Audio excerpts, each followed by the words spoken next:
All right, guys, my apologies. I had to step away. I was trying to get that other that Minnesota stream going, but looks like it's having some issues right now. They're not transmitting any visuals right now. But we'll see what happens. I'll keep an eye out on it right now. So in this one, let me see. Becky C. They tell me what they said to their wives on the phone. I'm like, don't say that. What the? What? We'll be back if you will.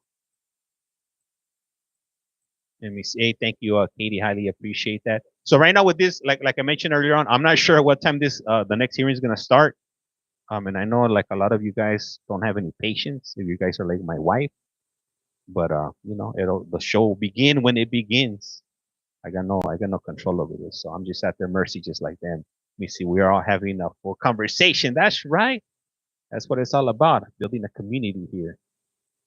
Let me see here.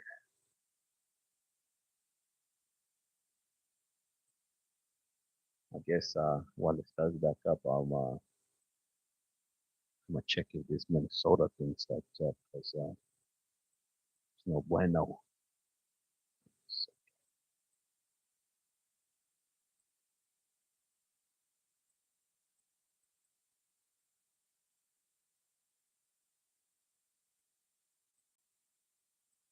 oh.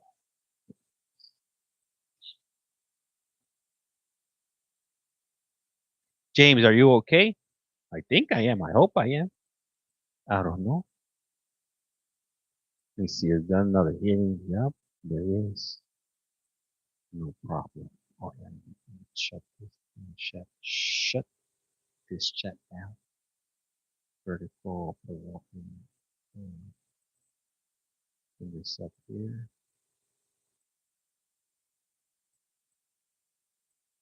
No cases today. Yeah, yeah. Damn, this camera on for the vertical stream because you guys can see a lot. Let's see here. I don't know. I like that. I don't know how I feel about that camera over there. My camera. All right, I'm gonna break. Let's see. Here we go. Okay. Oh, Minnesota's about to start right now. The audio breaking over there. Minnesota. It's lagging.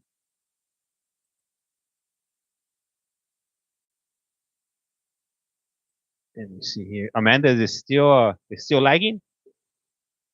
It's lagging and it stops and almost like you're having trouble breathing. What the what? Oh no. Hey, are we having? Hey Becky, have you seen the new were you able to see the new icons besides those star ones, if you will? No, not for me. Okay, so we're good. It's not lagging on TT. It's only lagging on YT. Okay, but there's more besides that one. We got I got the agua. I got the if you will. Let me see here. You know what?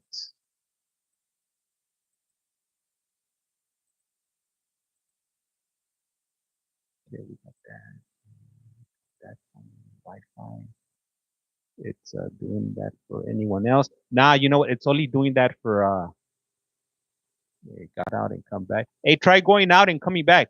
Let me. I'm gonna jump on my phone to check if I can see what you're experiencing. Let me troubleshoot right now while we wait for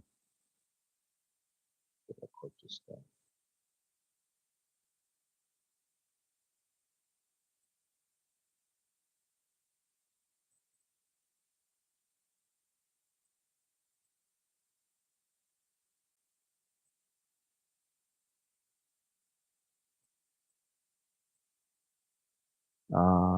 Let me see here. It's freezing.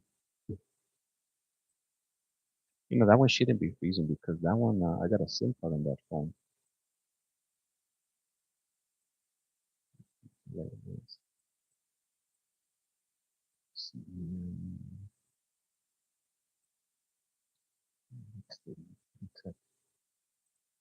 Kentucky. Kentucky.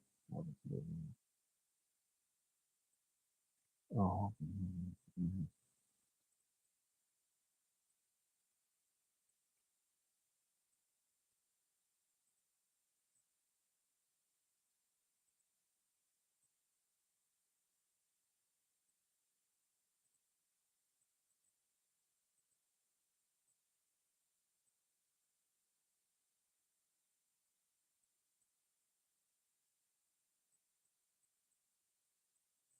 Oh, I think I know what's happening. Let's see.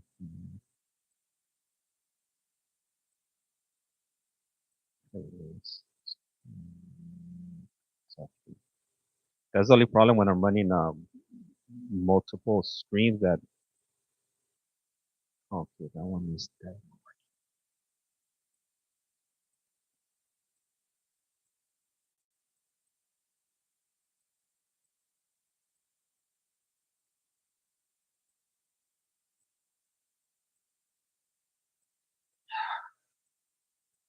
Yeah, okay, I gotta cut this string, but I can't cut it because it is because everything vertical, vertical, vertical. Here we go.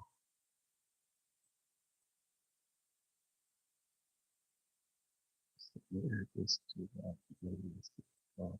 This to Here we go. All right, I think I got that. I think I got that resolved. All right, all right, all right. Hey, what's up, Wendy B? How's it going? How are you doing today? Let me see. Let me get up. Here.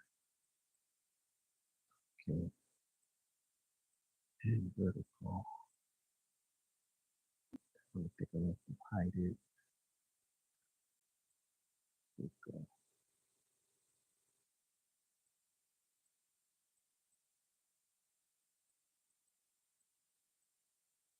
Okay, so what happened was I have multiple phones going on, and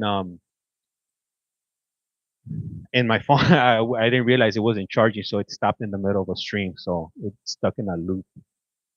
If that makes any sense, but it's gonna allow me to. It's gonna allow me to. What I'm gonna do, I'm gonna put this in private. I think I'm gonna make it private. I think it, or I think it'll let me unlist it. Uh, I'll unlist it and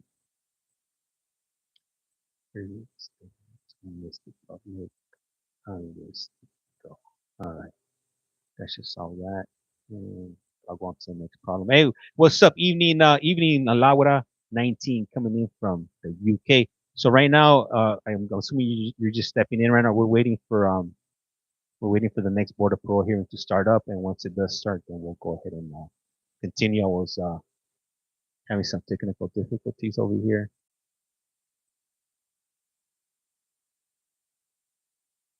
so I was trying to figure those things out right now.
All right, right now while we're waiting, do you guys want me to jump on another stream? I could probably jump on, like, I think Pima County is going on right now, and once this hearing starts again, we can go ahead and we'll go ahead and switch it on over. What up, Ostrich? How's it going?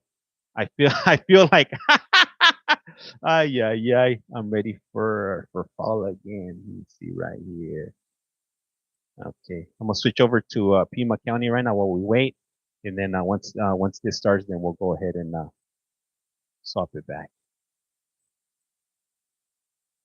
Where where are the inmates? What the what?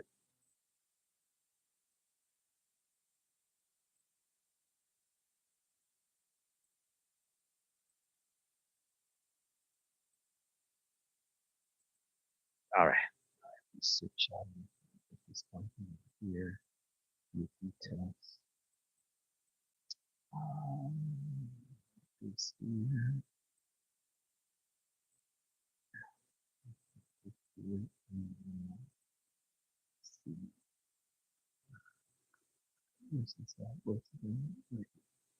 All right, I'll put on Pima County. On your behalf, because you are being held on other charges, I am going to appoint the City of Tucson Public Defender to represent you in this case.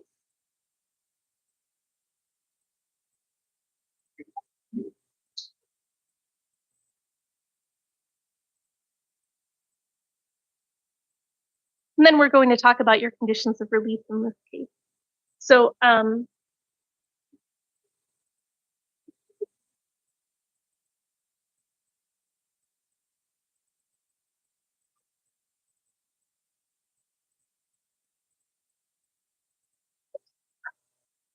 so on this case, ma'am, I am going to order that you be released on your promise to appear. However, you will remain in custody on your other charge, your other case that's not before me today. The additional conditions of release, should you be released, are that you possess or consume no alcohol or illegal drugs. Your next court date in this case is going to be May 16th at 9 a.m. If you are still in custody, the jail will make you available for that hearing. If you have been released, then you will be responsible to appear at that hearing. Because this is also your arraignment, I'll enter a plea of not guilty on your behalf. I'll let you know that you are presumed to be innocent, fail to appear for future court dates. A warrant can issue for your arrest. The hearing can go forward without you. That includes trial. And if you're convicted and then fail to appear for sentencing for at least 90 days, you can lose your right to a direct appeal. Do you understand the consequences of failing to appear? Yes. Great. Thank you. You're excused for today. Next. Next.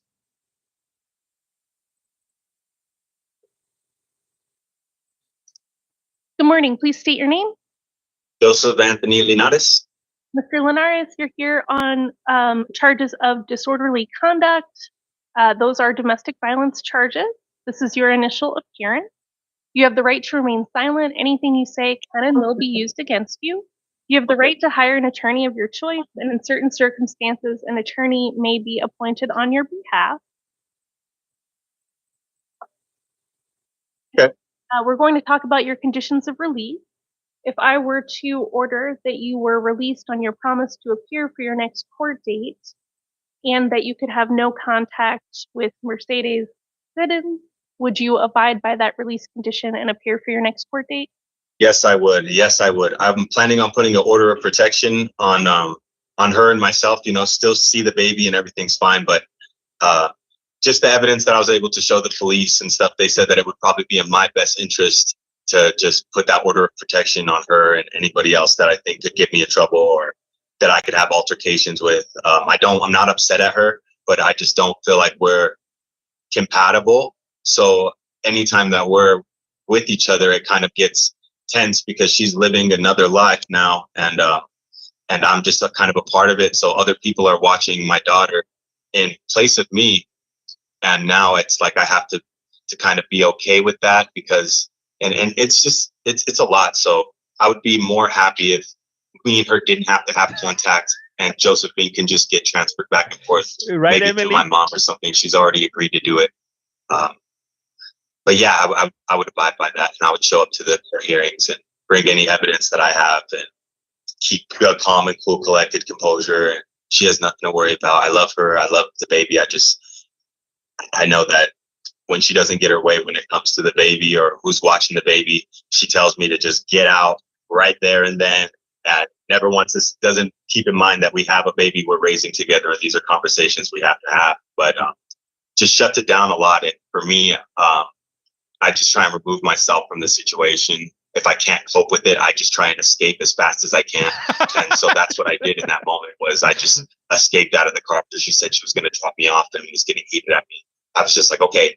And then immediately I saw a greater risk with the traffic coming. So then I tried to get back. Sir, Let me just remind you of what I said at the start, which is that you have the right to remain silent and anything you can and will be used against you.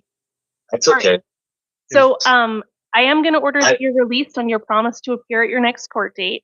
I am going to order that you commit no acts of domestic violence, have no contact of any kind with Mercedes Siddons, do not go to her residence or the incident location. And your next court date is going to be April 22nd at 1:30. That's before Judge Million. If you were to fail to appear for that court date, a warrant could issue for your arrest. The hearings could also go forward in your absence. That includes trial. And if you were convicted and then failed to appear for sentencing for at least 90 days, you could lose your right to a direct appeal. So I will also let you know that at this point you are presumed to be innocent, and I will enter a plea of not guilty on your behalf. So we have also completed your arraignment today in this matter. I have one. Let me first ask you, do you understand the consequences of failing to appear for court? Okay, and what's your question, sir? With what I go to the same court, and I go to the city court and sign a lease court, and have to go to like the superior court. Is this the place that I would go to where I talk to you since you're involved in this case? I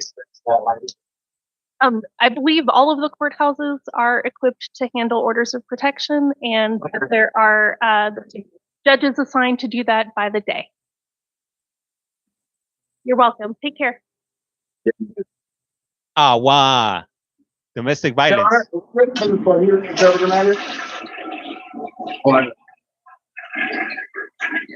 Is the yeah, I'm sad. Bass, I'm sad because you're not putting any comments.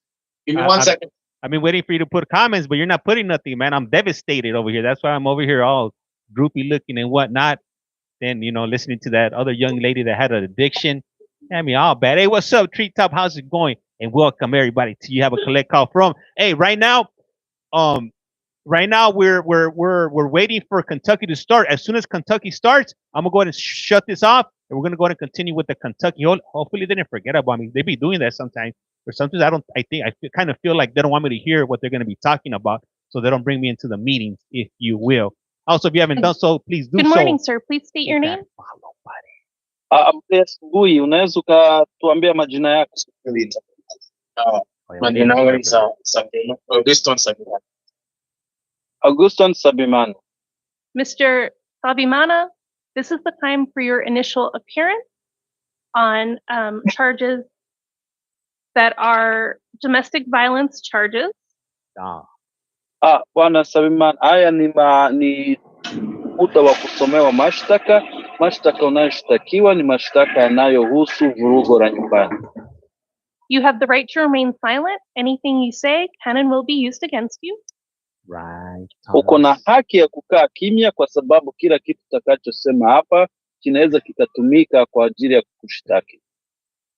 You have the right to be represented by an attorney. I am appointing the public defender to represent you, and you have counsel seated next to you for the purposes of today's hearing. Uko na haki ya kuwa na wakili atakayesimamia katika mashtaka haya kwa sasa. Uko na wakili wa serikali anayeketi na wewe hapo pembeni na wewe. We're going to talk about your conditions of release today, and in preparing for those, I have reviewed the interim complaint. Kwa sasa tunaenda kuongelea amri na sheria unafaa kufuata ukiachiliwa. I have also reviewed information provided by pretrial services. What is it with those damn flushing sounds? Pia hakimu aliweza kuangalia taarifa za watu watakao kuchunguza, taarifa ya watu watakao kuchunguza ukiwa nje, walimwelezea. And I've reviewed the state's recommendation. The state is recommending that you be held on a bond of $50,000, and if you post that bond, that you be released to pretrial services. Serikali naomba ufikiriwe kwa dhamana ya dola 50,000 na ukiweza kulipa hiyo dhamana ili uachiliwe, lazima utakuwa unaenda kujiripoti wewe mwenyewe kwa watu wanaochunguza wanaochunguza wakiwa nje. Would the state like to be heard further? None of us can. Your Honor, without getting into the more graphic details, the state is absolutely DV and very direly concerned about the children having begged the police not to leave them alone with the defendant. Serikali kabla ya kuongea mengi huwa inatia maanane sababu ya kwamba watoto waliambia polisi tafadhali isiwaache wakiwa na wewe. Additionally, there are the other observations that point to an ongoing pattern of misconduct. Na pia kulipatikana kama kuna uwezekano wa pia tabia zisizofaa kuendelea kwa muda. I wish we had a translator. And Your Honor, finally, the state is very concerned about community ties and risk of flight in this situation. Na pia serikali ina hofu ya kwamba kuna uwezo wa kutoroka kama umeachiliwa. Where the hell can we get a translator? Nothing further. Hakuna kingine kutoka kwa serikali. And would defense like to be heard? Yes, Your Honor, I completely understand the state's concerns here. Unfortunately, given that an interpreter is needed on this matter, I'm not able to talk with this defendant any further about possible ties to the community and anyone that can verify his residence and employment. He is part-time employed, I will note, and this is his first felony offense. I do understand that there might be concerns given that he's had misdemeanors involving the same victims and that DCS has been involved. My understanding, though, is that the children are now in custody of DCS, and so they would not be, if Mr. Samana was to be released, he would not be directly in contact with his children in any manner, not living with them. I would ask for a lower bond than $50,000, closer to $10,000, just given his status as a first-time offender and his employment, and the fact that I don't know if there's anything that can necessarily verify that he's not a citizen at this time. As well as his other lack of ties to the community. Hey guys, thank you. I gotta start up the account order again. A bond of $20,000 passed for secured. Sir, if you are able to post that bond, you'll be released to pretrial services. And I'll stop. Kwa sasa dhamana yako imepunguzwa, imewekwa kwa dola 20,000. Ukilipa hiyo dhamana unaweza ukaachiliwa, usipoweza utaendelea kushikiliwa hapo ndani. If you are released, you will be ordered to possess or consume no alcohol or illegal drugs, commit no acts of domestic violence, possess no firearms or weapons. Ikiwa umeachiliwa, hautaruhusiwa kutumia pombe, kumiliki bunduki na kufanya kosa lingine lolote linalohusiana na nyumbani. You'll be required to submit to monitoring or treatment as directed by pretrial service and have no contact with the alleged victim. Utakuwa umelazimishwa kupata matibabu na upimwaji kama utakapoelekezwa na watakuwa wanakuchunguza, na pia hautaruhusiwa kuwasiliana na waathirika wale uliofanyia makosa. And finally, I'm so sorry. Can I interrupt as to the no contact with the victims? Yeah. If he is, sorry, I'm forgetting there's an interpreter. Hey, Jerome, have you seen the icons? Wakili wako anataka Or the sticker kusema pack? kuhusu kusipoongea na waliofanyiwa makosa. If he is involved with a DCS casework, there might be some attempts at reunification, and that might involve some contacts with the victims. I would request that condition, as far as contact with the victims, just be under DCS guidelines and DCS supervision. Huyu wakili anayekusomea kwa sasa anasema ya kwamba wataweza kuongea na waathirika ikiwa ni watoto, ili waachilie wale ambao wako na watoto, wale kitengo cha kuchunga watoto wa DCS ndio wakuwe na maamuzi ya kuamua kama watawasiliana na wewe kivipi, kwa sababu kunaweza kukawa na uwezekano wa kuona namna unaweza kurudisha watoto baadaye. Let me check. Hold on. So I see you're subscribed to one. I'm not sure if you're subscribed to the big channel or the little one, but there should be some stickers or icons available that you could put up on the chat, if you will. I'm not sure how you do it, but I was making some yesterday. I need to make some for the YT one. At this time, I'm going to stay with the no contact order, but I am specifically going to include that the defendant may request contact with the children under DCS supervision at the next hearing. Kwa sasa imeamriwa ya kwamba usiongee na waathirika wakiwa ni watoto, lakini unaweza ukaongea na watoto kupitia kwa DCS. Iko na ndo inawalinda iko nao.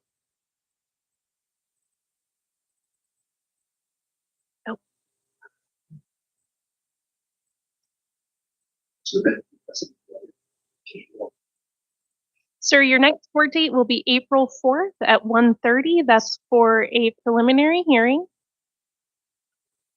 Tarehe yako ya kurudi mahakamani itakuwa ni tarehe 4 mwezi wa 4 saa 7:30 kuelezewa mashtaka kwa undani. They're not coming up. I have more. If you fail to appear for that hearing or any future hearings, a warrant can issue for your arrest. You understand? Usipofika mahakamani na siku zingine zitakazowekwa za kufika mahakamani, kunaweza kukatolewa amri ya kukushika. Unaelewa hilo?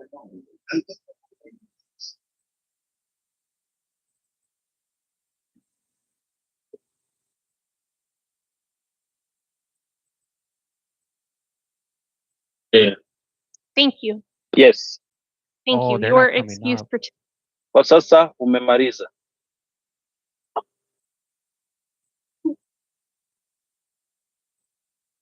Let me check. I got to figure out because I uploaded some yesterday, but they're not coming up. I uploaded like 20 of them. Oh, hold on. You got it, Laura. May the interpreter be excused? Yes. Thank you very much. Thank you. Oh, they're coming up for Laura. They're coming up. Thank you, Laura, for confirming. Unit 15. I think I gotta make them a little bigger because I can't even see them.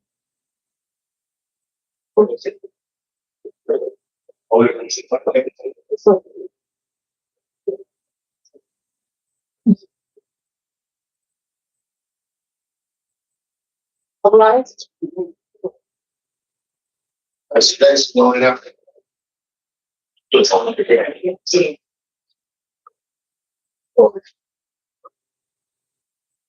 Oh, there you go. You got it, Laura. Yeah. Morning. Please state your name. Carlos Alvarado. Good morning, Mr. Alvarado. This is the time for your initial appearance on charges of aggravated DUI, driving under the influence. And you have the right to remain silent. Anything you say can and will be used against you. You have the right to be represented by an attorney. I'm appointing the public defender to represent you in this case, and you do have counsel seated with you for the purposes of today's hearing. We're going to talk about your conditions of release, and I have reviewed information provided by pretrial services about you, including any information that you provided to them. I have also reviewed the interim complaint, which describes the circumstances surrounding the allegations. And I have reviewed the state's recommendation. The state is recommending that I order a bond of $7,500 and that if you are released, you be released to pretrial services. Would the state like to be heard further? State submits on the written record, Your Honor. Thank you. And defense. Your Honor, I'm just learning that he has a DOC hold. Given the nature of these charges, the fact that he hasn't had any other criminal history since he was paroled in 2023, I'm going to ask that he's just released to PTS on these charges, given that he's going to be remaining in custody either way with the DOC hold. And doesn't, oh, okay. All right, so I'm going to order a bond of $2,500 cash or secured in this case. And if you do post that and are able to be released, if your DOC hold is resolved, then you would be released to the custody of pretrial services. You would be required to submit to any monitoring or treatment as directed by pretrial services. No alcohol or illegal drugs, do not drive without a valid license, do not possess any firearms or weapons. And should you be, should you be released back to parole, you would be ordered to contact your parole officer on the first working day following release from custody. Your next court date will be April 4th. That is at 1:30 in the afternoon. That's for a preliminary hearing, so that court date could change. Keep in touch with your attorney at the public defender's office. If you fail to appear for a court date after you've been released, a warrant can issue for your arrest. You understand? Yes, ma'am. All right, thank you. You're excused for today. Hey, for those of you guys that just subscribed, I really appreciate you guys. James, what state are we in? Right now, we're currently in Arizona. We're waiting for Kentucky to start up. Hopefully, we got more coming our way. As a matter of fact, you know what? Let me look at the schedule right now for you. I know. Should have been more. I think the guy, he don't like me anymore because normally he would tell me like, "Hey, it's over, James." He's not telling me anything anymore. I think I'm making him work too hard, if you will. Let me see. Oh, I had to answer the door. Missed all of that. Thank you. Highly appreciate that, Anita. Arizona, San Luis County.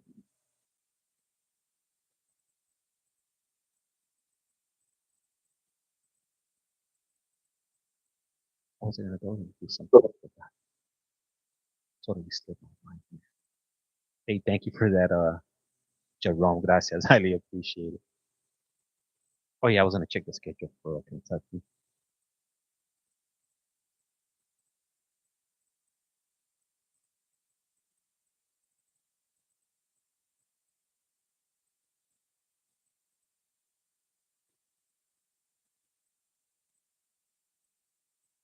Good morning. Please state your name. Hi, good morning, Israel Alvarez. Mr. Alvarez, this is the time for your initial appearance on several matters. There is a felony criminal trespassing charge out of Pima County Superior Court. The alleged offense date is from February of 2024. There are several matters out of Tucson City Court,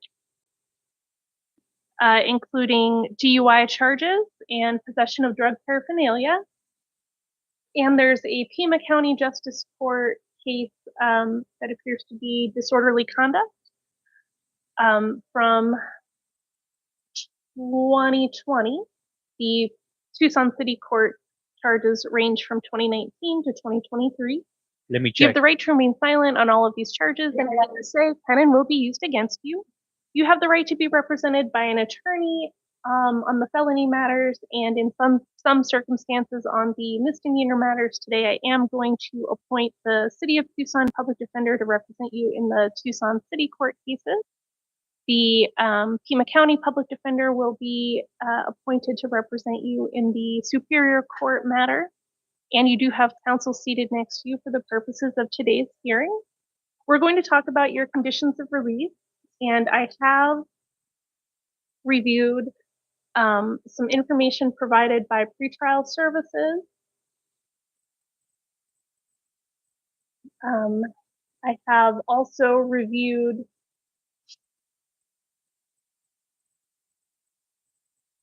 the recommendation by the state that you be held on the new felony charge, well, the newest charge, the felony, on a bond of $7,500, and if you are able to post that bond, that you be released to pretrial services. Would the state like to be heard further? State submits on its written records. Thank you. And would the defense like to be heard? Yes, Your Honor. I'd ask for a minimal bond here. Mr. Alvarez is homeless. He has residence and transportation confirmed with his sister. If needed, to bring him to future court hearings. The felony offense is the lowest level of felony classes. It was a simple trespass, and it happened over a year ago. Since then, it seems like he has not been arrested or charged with anything new. And of course, the other offenses here are misdemeanors. I'd ask for a bond closer to $500 in Mr. Alvarez's case. Thank you. Hey guys, I just got a warning on the little account. I gotta shut it down. I'll be back in 2 minutes. So on the felony charge, I'm going to order that you're held on a bond of $1,500, cash or secured. If you are able to post that bond, you'll be released to pretrial services. You'll be directed to participate in any monitoring or treatment as directed by pretrial services. You may not possess any alcohol or illegal drugs. You may not possess any firearms or weapons. No contact with the alleged victim of the criminal trespass. Do not return to the incident location and abide by any previously ordered conditions of release. Your next court date in that case is going to be April 1st at 1:30 for an arraignment in Superior Court. If you are in custody, the jail will make you available for that hearing, and if you are released, then it'll be your responsibility to appear, and if you fail to appear, a warrant can issue for your arrest. We're going to look at the misdemeanor out of Pima County Justice Court, and that charge is from 2020. So I am going to order a bond of $250 cash or secured in that case. And the other conditions of release are no alcohol or illegal drugs, no contact with the alleged victim of the disorderly conduct, do not return to the incident location. In that case, I am going to appoint Anna Dennis to represent you. And your next court date will be tomorrow, March 26th at 1 p.m. in front of Judge Garza. That'll be for a case management conference. And then finally, turning to the Tucson City Court cases. Jerome. Oh, I think this belongs here. Thank you. Which are from 2019 and 2023. In these cases, I am going to order a bond of $500 that will also be cash or secured. And do not drive if you don't have a valid driver's license. Do not possess or consume alcohol or illegal drugs.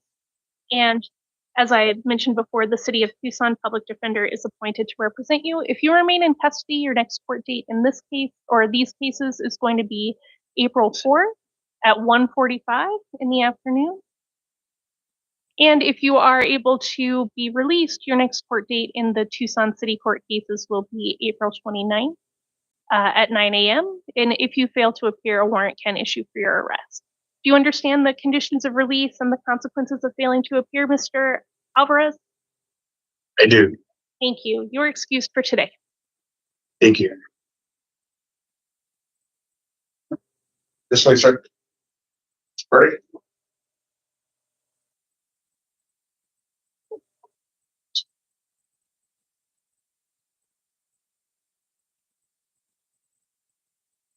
Good morning. Please state your name.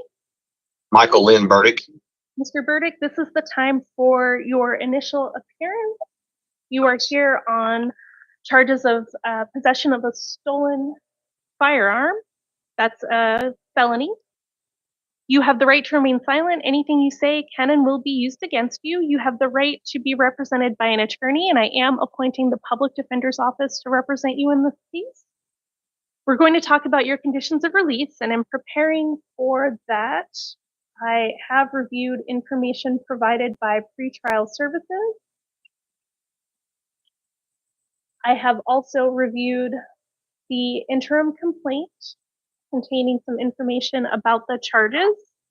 And I have reviewed the state's recommendation. The state is recommending that you be held on a bond of $2,500, and if you post that bond, that you be released to pretrial services.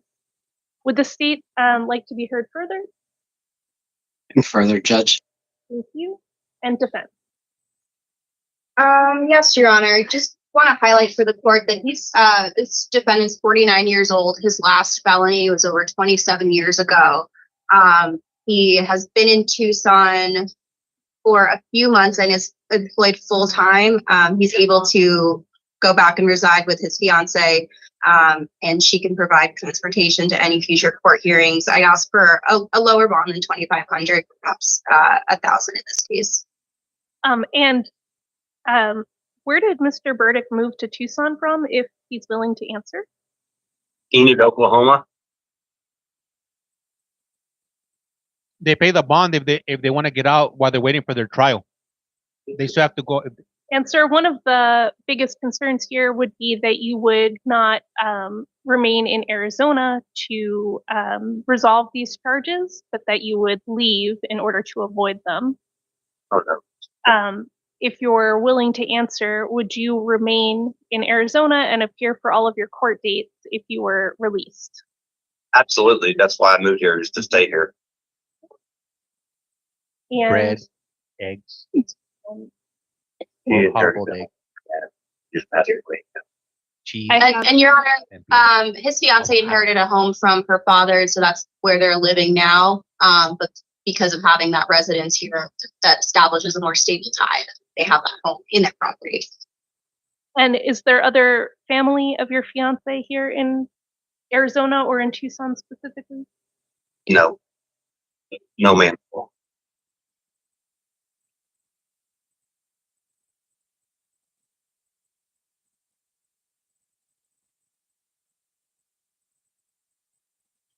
All right. So I'm going to order a bond of $500 cash or secured. And if you are able to post that bond, sir, you'll be released to pretrial services. You'll be ordered to submit to any monitoring or treatment that they direct. You can't possess or consume any alcohol or illegal drugs. You cannot possess any firearms or weapons. No contact with the alleged victim of the theft. And your next court date will be April 4th. That is at 1:30 for a preliminary hearing. It's possible that court date will change, so you'll want to keep in touch with your attorney from the public defender's office. If you remain available for that hearing, and if you are able to post bond and be released, then it'll be your responsibility to appear. If you fail to appear, a warrant can be issued for your arrest. You understand? Yes, ma'am. Thank you. You're excused.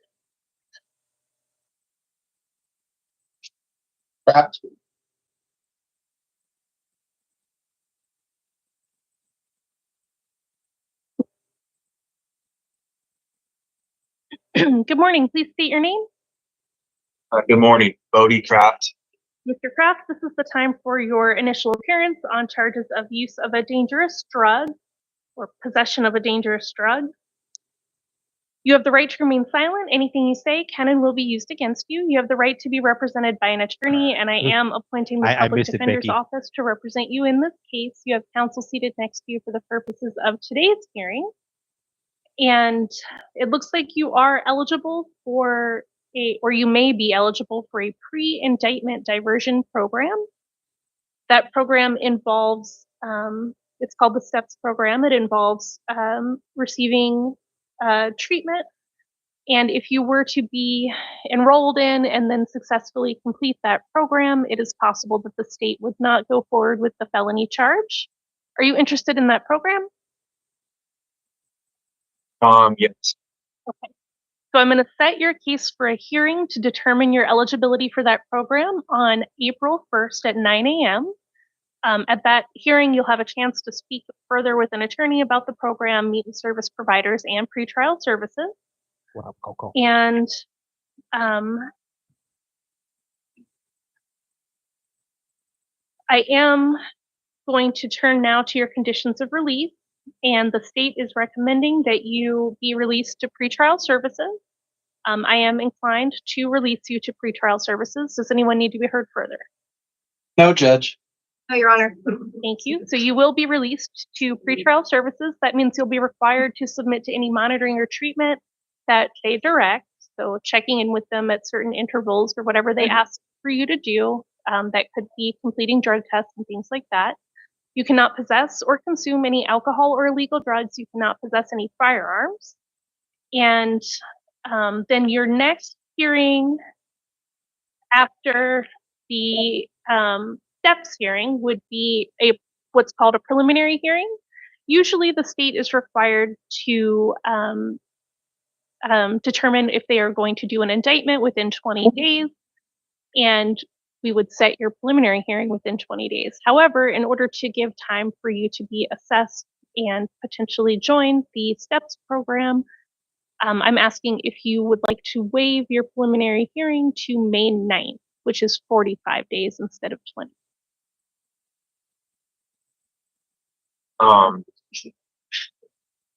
Sure. Okay. And so it's possible that that hearing will not happen if the state decides not to go forward with the indictment. So you'll want to keep in close touch with your attorney so you know when your court dates are. If you fail to appear for court, it's possible that a warrant can issue for your arrest. Do you understand your conditions of release and your next court date? Yes. All right. Judge, could you repeat the preliminary hearing date, please? Yes, that's May 9th at 1:30. Thank you. And you understand the consequences of failing to appear for court? Yes. All right, thank you. You're excused. Thank you. Hearing.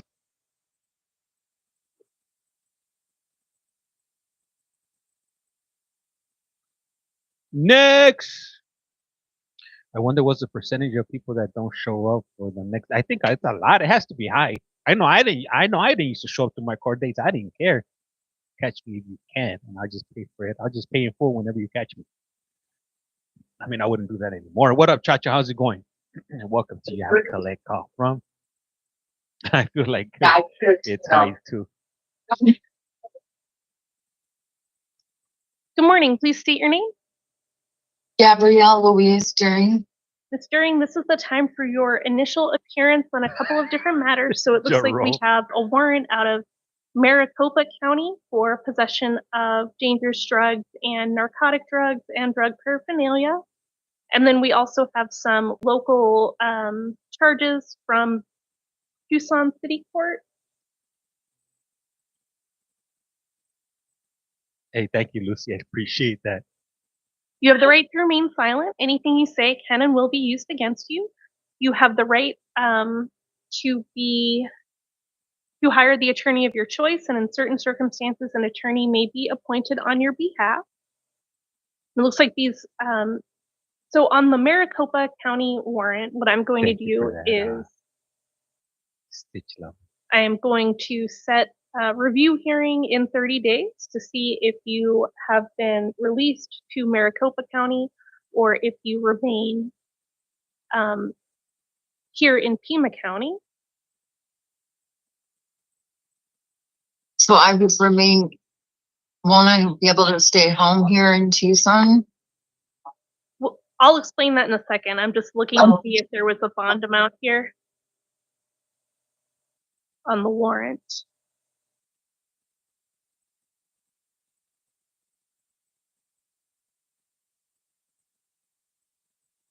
Yeah, okay.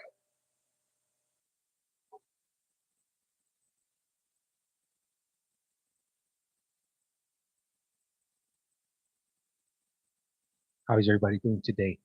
You guys ready for some court activities, some board of parole hearings? I still gotta run the hearing from Connecticut today. That one I didn't have a chance because I have way too much stuff running right now. So it looks like pretrial services is indicating that you've been 2 hours. picked up and released on the Maricopa County warrant before. Mm-hmm. Okay. All right. So I'm going to order on the Maricopa County warrant a bond of $1,500, cash or secured. Does it say bond? If you are not being held here for any other purpose and you remain in custody on that warrant, then you will be released to the custody of Maricopa County, and you'll be seen by a judge there. Okay. And I'm setting a hearing here in Pima County to see if you remain here or if you have been released there. Does that, and that's just No. that's just on the Maricopa County warrant. It might make more sense once we finish dealing with the City of Tucson charges. So then those charges include criminal damage and theft, which were also in warrant status from, it looks like 2020 and 2023, and a new disorderly conduct charge. Yep, that is correct. On the disorderly conduct charge, which is new, I will also enter a plea of not guilty on your behalf and let you know that you are presumed to be innocent. Right, Thank Cassandra? you. I don't know what's up with these people. Just stop getting incarcerated. Stop committing crimes, if you will. All right. So based on the length of time that these have been going on, I am going to order that you be held on a bond in the City of Tucson. I'm doing pretty good, Donna. Thanks for asking. That's going to be $500, cash or secured. Your next court date is going to be a video review on April 4th, 2025 at 1:45 p.m. We got two Donnas on different channels. If you remain in custody, and then if you post bond and are released, your next court date will be on 4/22 at 4/22, April 22nd at 9:30 a.m. and that will be for a pretrial conference. Additional orders or conditions of release in the Tucson City Court cases are that you do not have any contact with the victims of the criminal damage, the theft, or the disorderly conduct, and do not return to the incident location. And I will appoint the City of Tucson public defender to represent you in those cases. So I am going to be held in custody. I won't be able to leave. Yeah, so I am ordering that you be held on the City of Tucson charges on a bond of $500. So you'll remain in custody unless you can post the $500. If you remain in custody, you'll be seen by a judge on these Tucson City Court cases on April 4th at 1:45 over video. If you are able to post bond and you are released to the community, then your next court date will be April 22nd, 2025 at 9:30 for a pretrial. If you fail to appear for that hearing after being released, a warrant can issue for your arrest. If you fail to appear for any hearings in your cases, the cases can go forward without you. That includes a trial. If you're convicted at trial and then you fail to appear for sentencing for at least 90 days, you can lose your right to a direct appeal. You understand the consequences of failing to appear for court? Yes. And then now I'll go back and kind of explain the Maricopa County warrant. So I'm ordering the $1,500 bond in that case. If you resolve, if you do not resolve your Tucson City Court cases and are unable to post bond in those, then you'll remain in Pima County until those are resolved or until a judge orders that you be released. If you are released on those and you have not posted bond in the Maricopa County case, then you will be transferred to the custody of Maricopa County to deal with your charge there. So I'm setting a review hearing to find out if you are still here in the Pima County Jail or if you have been released from the Pima County Jail either to the community or to Maricopa County. Does that make sense now? Would you be open to me doing an inpatient rehab, Your Honor, so I can get the help that I need, as opposed to something that you're supposed to? The answer is no. That's more of an issue for sentencing or for another judge. That's not an issue for me today. I'm just determining what your bond is and what your conditions of release are. Your Honor, the April 22nd date, that's in Tucson City Court? Yes.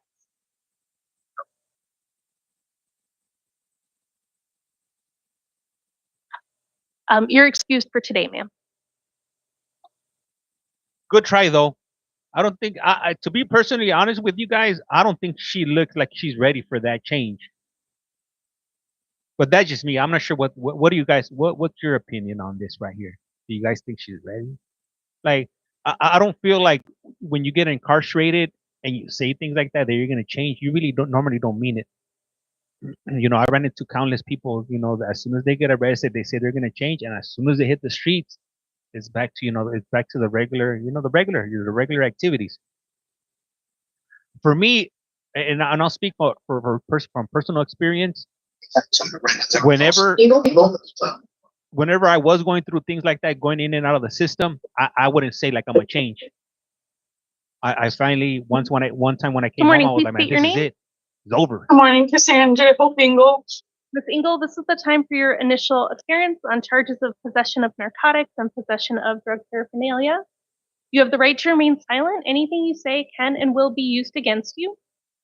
You have the right to be represented by an attorney. I am appointing the public defender to represent you in this case, and you do have counsel seated next to you for the purpose of today's hearing. We're going to talk about your conditions of release, and I have reviewed some information provided by pretrial services, as well as information provided in the interim complaint and the state's recommendations. It looks like you may be eligible for a pre-indictment diversion program that's called STEPS. What up, Cindy? If you were accepted into that program, you may be provided with some treatment options.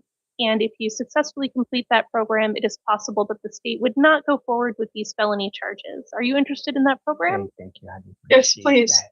All right, so I'm going to set your case for a hearing, a STEPS hearing on April 1st at 9 a.m. At that hearing, they will determine if you are eligible to participate in the diversion program. You'll have the opportunity to speak further with an attorney about the program and to speak with service providers and pretrial services. Turning to your conditions of release, the state has recommended that you be released to pretrial services, and I am inclined to order that you be released to pretrial services. That means you would have to check in with them and submit to any treatment that they direct, including drug testing. Does anyone need to be heard further? Judge. No, Your Honor. Thank you. So I will order that you are released to pretrial services, submit to anything they direct, no alcohol or illegal drugs, no firearms or weapons, well, any monitoring or treatment that they direct. And then your next court date after be a preliminary hearing. Usually that's required to be held within 20 days. However, in order to give time for you to be assessed and join the STEPS program, if appropriate, would you be willing to waive the 20 days to 45? Whatever's better, yeah. That's fine. Okay. And so your preliminary hearing will be scheduled for May 9th. That's at 1:30. It's possible that if the state decides not to go forward with the indictment, that hearing will not happen. So you'll want to stay in touch with your counsel from the public defender's office so you know when your court dates are. If you miss a court date, it's possible that a warrant can issue for your arrest. You understand? I do. All right. Thank you. You're excused for today. Thank you.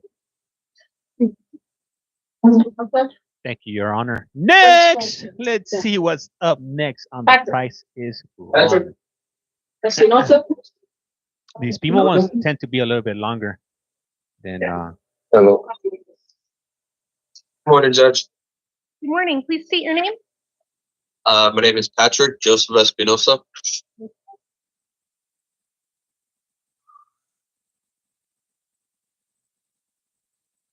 All right, Mr. Espinosa, you are here for your initial appearance on several matters. Yep. There are new felony charges of burglary in the first degree and burglary in the third degree. You also have Tucson City Court charges that were in failure to appear warrant status, including. And we're still waiting right here. I still got it charges open. Of driving under the influence and possession of drug paraphernalia. So don't think I forgot about it. It just hasn't. You have the right to remain silent on all of these charges. Anything you say can and will be used against you. You have the right to be represented by counsel in the felony charges, and I am appointing the public defender's office to represent you. in both of those cases. And we're going to talk about your conditions of release. So we'll start with the felony charges. I have reviewed information provided by pretrial services. I have also reviewed the interim complaint containing a little bit of information surrounding the allegations. And then I have reviewed the state's recommendation, which is that you be held in each case on a bond of $5,000, and if you are able to post those bonds, that you be released to pretrial services. Would the state like to be heard further? No, Your Honor. And would the defense like to be heard? Yes, Your Honor. Also a full-time caregiver for my father. We have Mr. Espinoza is employed full-time. It seems like both for as a caregiver for his father, as well as doing landscaping as well. He's a lifelong Tucson resident. He has a residence confirmed via his brother, who can also provide transportation to future court hearings. I don't think I mentioned that this is his first felony offense. It seems like based on the misdemeanors history, he hasn't had any other criminal involvement since those, and that would be almost 5 years ago for the paraphernalia charges. So for that, I've asked that he be released to PTS, pretrial services, on this new case. Is everybody sleeping today? Okay, good, right.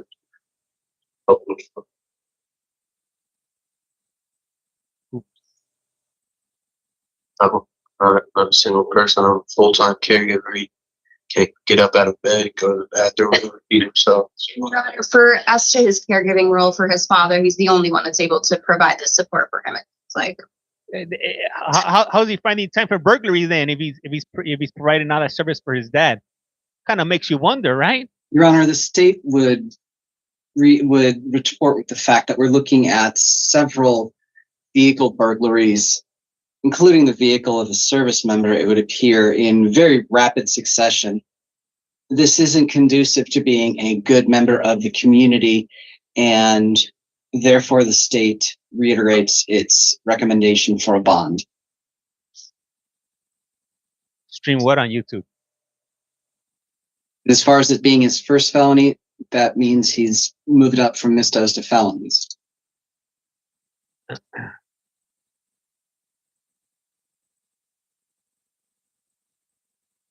Man, I got like 5 or 6 different streams on YT right now. I'm on fire right now. All right, I am going to. Oh, hold on, I lost. Okay, so on the new felony cases, I'm going to order a concurrent bond of $5,000 cash or secured. If that's posted, you'll be released to pretrial services. You'll submit to monitoring or treatment as directed by pretrial services. No alcohol or illegal drugs, no firearms or weapons, no contact with the alleged victims. Do not return to the incident location. Your next court date will be April 4th at 1:30 for a preliminary hearing. It's possible that hearing date will change, so stay in touch with your attorney. If you were to fail to appear for court dates after being released, a warrant can issue for your arrest. All right. Then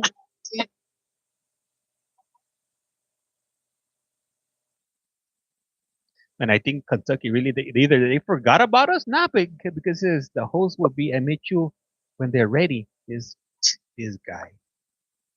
turning to the misdemeanor cases, I am going to order that the Tucson City Public Defender is appointed to represent you. Minnesota's on right now, Jerome. It's on YT. It started about an hour ago, an hour and 10 minutes ago. If you will, Jerome.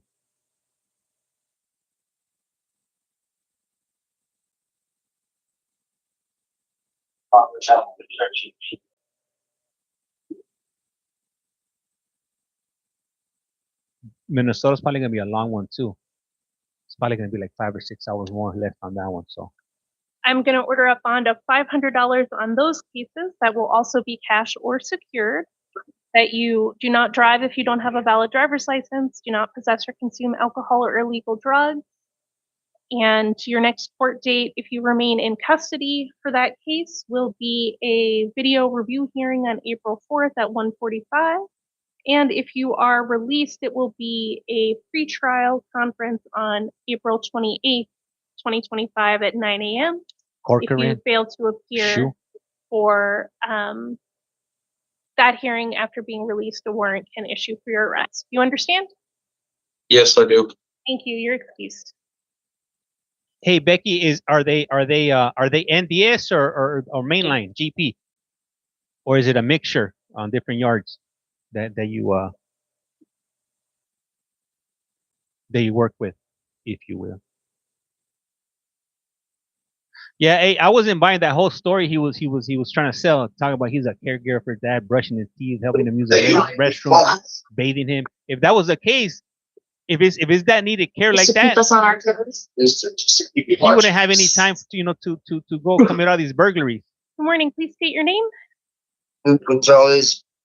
Mr. Gonzalez, this is the time for your initial appearance on charges of possession of a dangerous drug, possession of drug paraphernalia, and possession of burglary tools.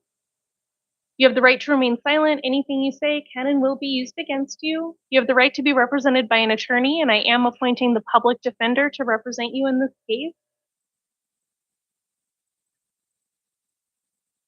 We're going to talk about your conditions of release, and I have reviewed information provided by pretrial services. I have reviewed the interim complaint, which provides some information about the circumstances surrounding your arrest. He was here yesterday? I don't remember seeing him. And well, I have haven't seen him. reviewed the state's recommendation that you be held on a bond of $2,500, and if you are able to post that bond, that you be released to pretrial service. Would the state like to be heard further? No, Your Honor. And would the defense like to be heard? Your Honor, I'm seeing that on his pretrial workup, there's a status that he's being detained without bond. It seems like from the 2021 case. Given the nature of these charges, and it seems like he hasn't had criminal history since 2022 when he absconded and that warrant was issued, I'd ask for release to PTS. All right, so you are being held on another felony matter, so no matter what I ordered today, you would not be released until that matter is resolved. So I'm going to order a bond of $500 cash and secured in this case. If you are able to post that and your other matter holding you is resolved, then you would be released to pretrial services. You would be required to submit to monitoring or treatment as directed by pretrial services. No alcohol or illegal drugs, no firearms or weapons. Your next court date will be April 4th. That is at 1:30 for a preliminary hearing. It's possible that court date would change, so you want to keep in touch with your attorney about that so you know when your court dates are. If you remain in custody, the jail would make you available for that hearing, and if you were to post bond and be released, then it would be your responsibility to appear. If you fail to appear, a warrant can issue for your arrest. Do you understand? Yes. All right, thank you. You're excused.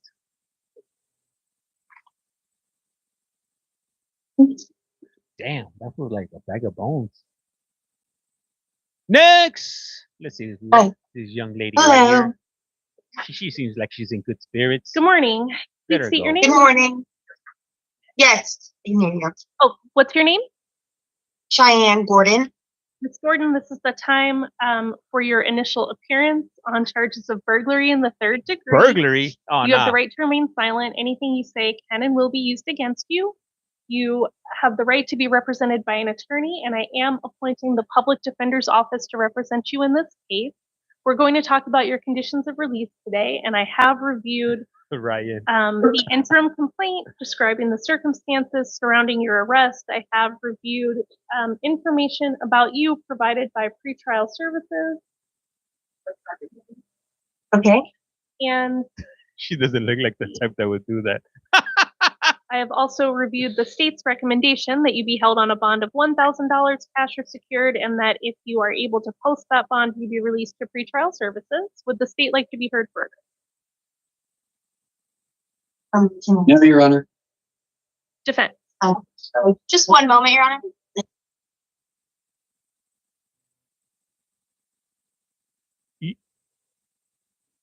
It wasn't her. It was the other her. You know what?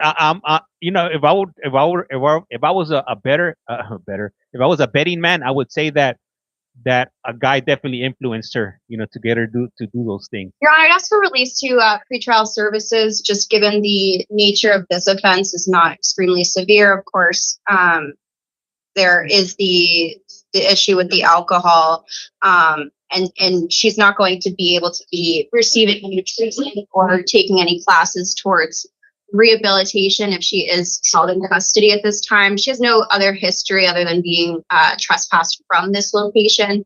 So I think release to pretrial services is appropriate here. All right. I am going to order that you are released to pretrial services. You'll be required to submit to any monitoring or treatment as directed by pretrial services. You may not possess or consume alcohol or illegal drugs. You may not possess firearms or weapons. You may have no contact with the alleged victim. Do not return to the incident location. Your next court date is going to be April 14th. That is at 1:30 in the afternoon for a preliminary hearing. If you fail to Burglary. If you fail to appear for your future court date, a warrant can issue for your arrest. You understand? Yes, I do. All right, thank you. You're excused for today.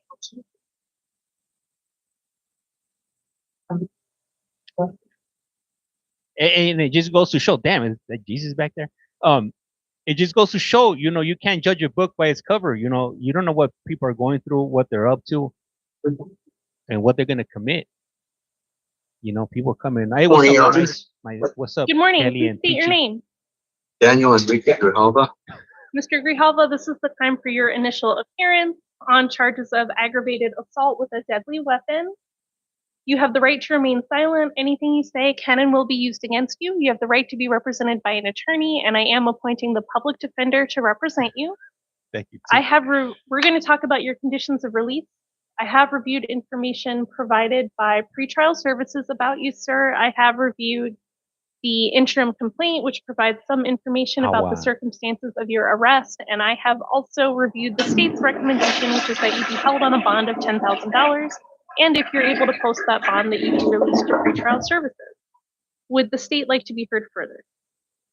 Your Honor, upon further review, the state would amend its recommendation to $15,000. All right. Anything else? No.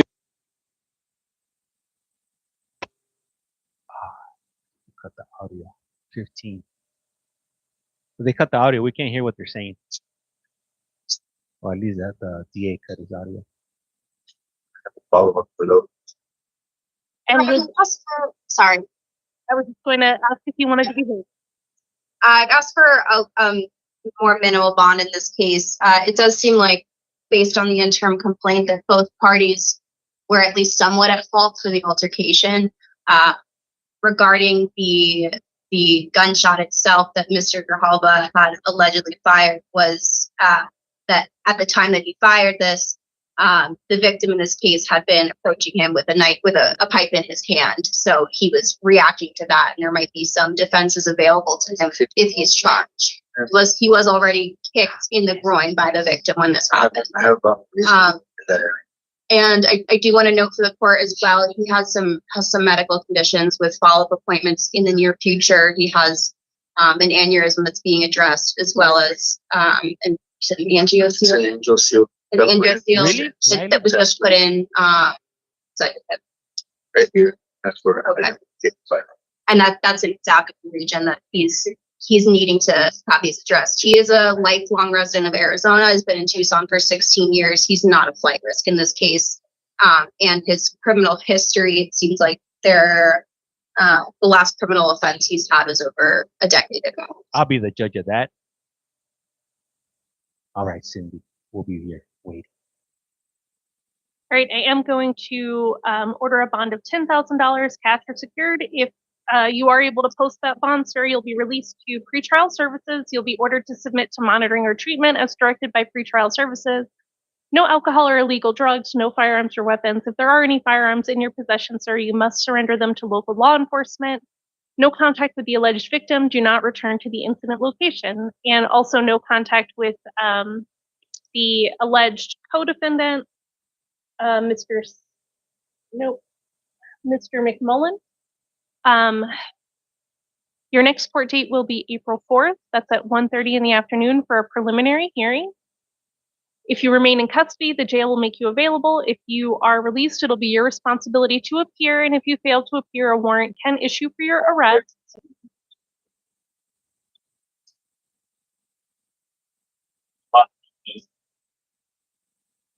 You understand the consequences of failing to appear for court? Yes, ma'am. All right, thank you. Your excuse. Thank you.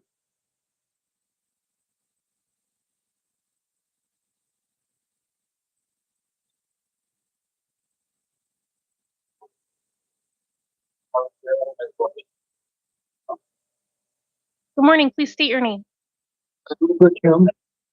Mr. Jones, this is the time for your initial appearance on charges of possession of narcotic drugs and possession of drug paraphernalia. Man, You you're have the too right old to for remain that. silent. Anything you say can and will be used against you.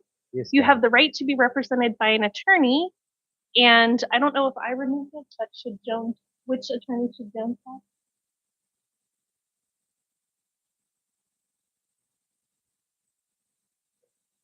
All right, I'm going to appoint the public defender to represent you in this case.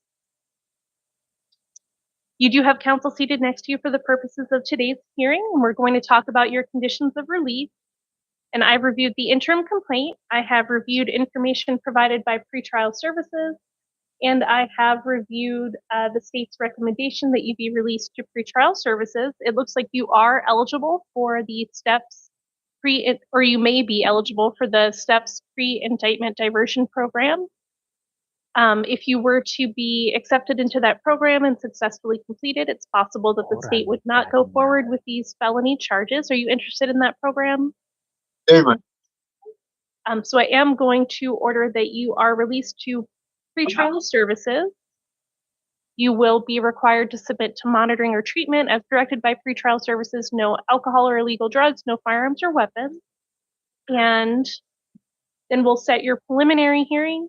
Usually that has to be held within 20 days. However, to give time for you to be assessed and potentially join the STEP diversion program, I'm asking if you would be willing to waive the 20 days out to 45 days. So your preliminary hearing will be scheduled for May 9th at 1:30. If the state decides not to go forward with an indictment at this time, then that hearing may not take place. It's important to stay in touch with your attorney so you know your court date. If you fail to appear for court, a warrant can issue for your arrest. Do you understand? All right, your excuse. Thank you. Judge, what was the steps hearing date? I'm not sure. Oh, I caught. April 1st at 9 a.m. Thank you. Thank you, Your Honor.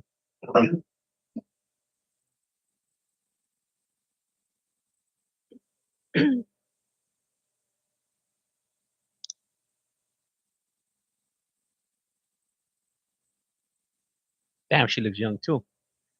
What is it with these young girls getting caught up in the system? It's no bueno. Good morning. Please state your name. Bryn Kepke.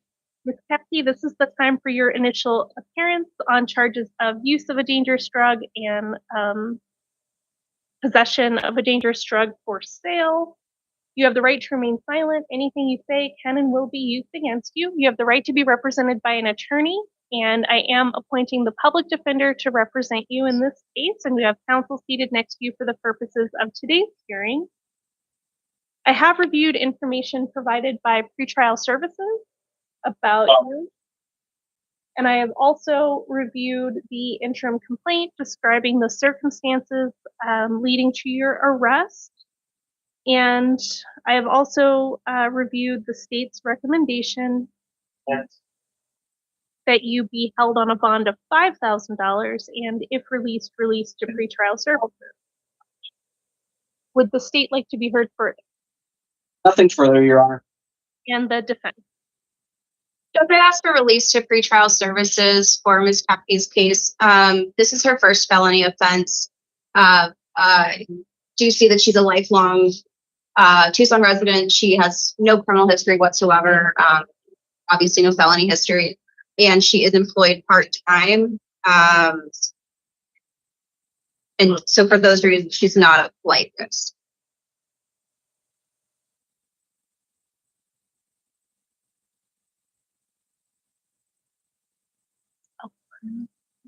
Well, if that's the case, just let her go then, Your Honor. Let me see. For her charges in Australia, we would get fined like 150 and no court or anything. Really? Damn, man! I gotta move to Australia. Can I apply for a political asylum from the U.S.? Do you think they'll let me in? How can I get to Australia down under? Oh, I see. Okay. So I'm looking for a way out. Because this ain't it, if you will. Ay, ay, ay. Don't go, no bond, and you'll. All right, I am going to order that you are released to pretrial services. You are ordered to submit to any monitoring or treatment as directed by pretrial services. No alcohol or illegal drugs, no firearms or weapons. Your next court date is going to be April 14th, or actually, sorry. Yeah, April 14th. That is at 1:30 in the afternoon. That is for a preliminary hearing.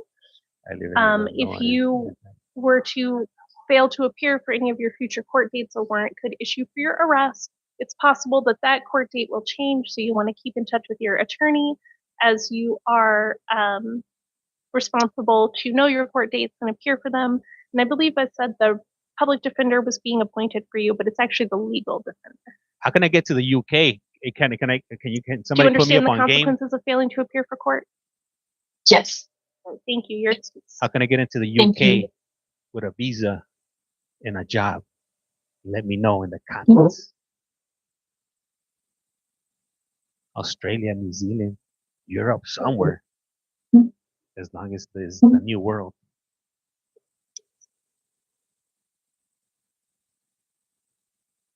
UK, you got find out.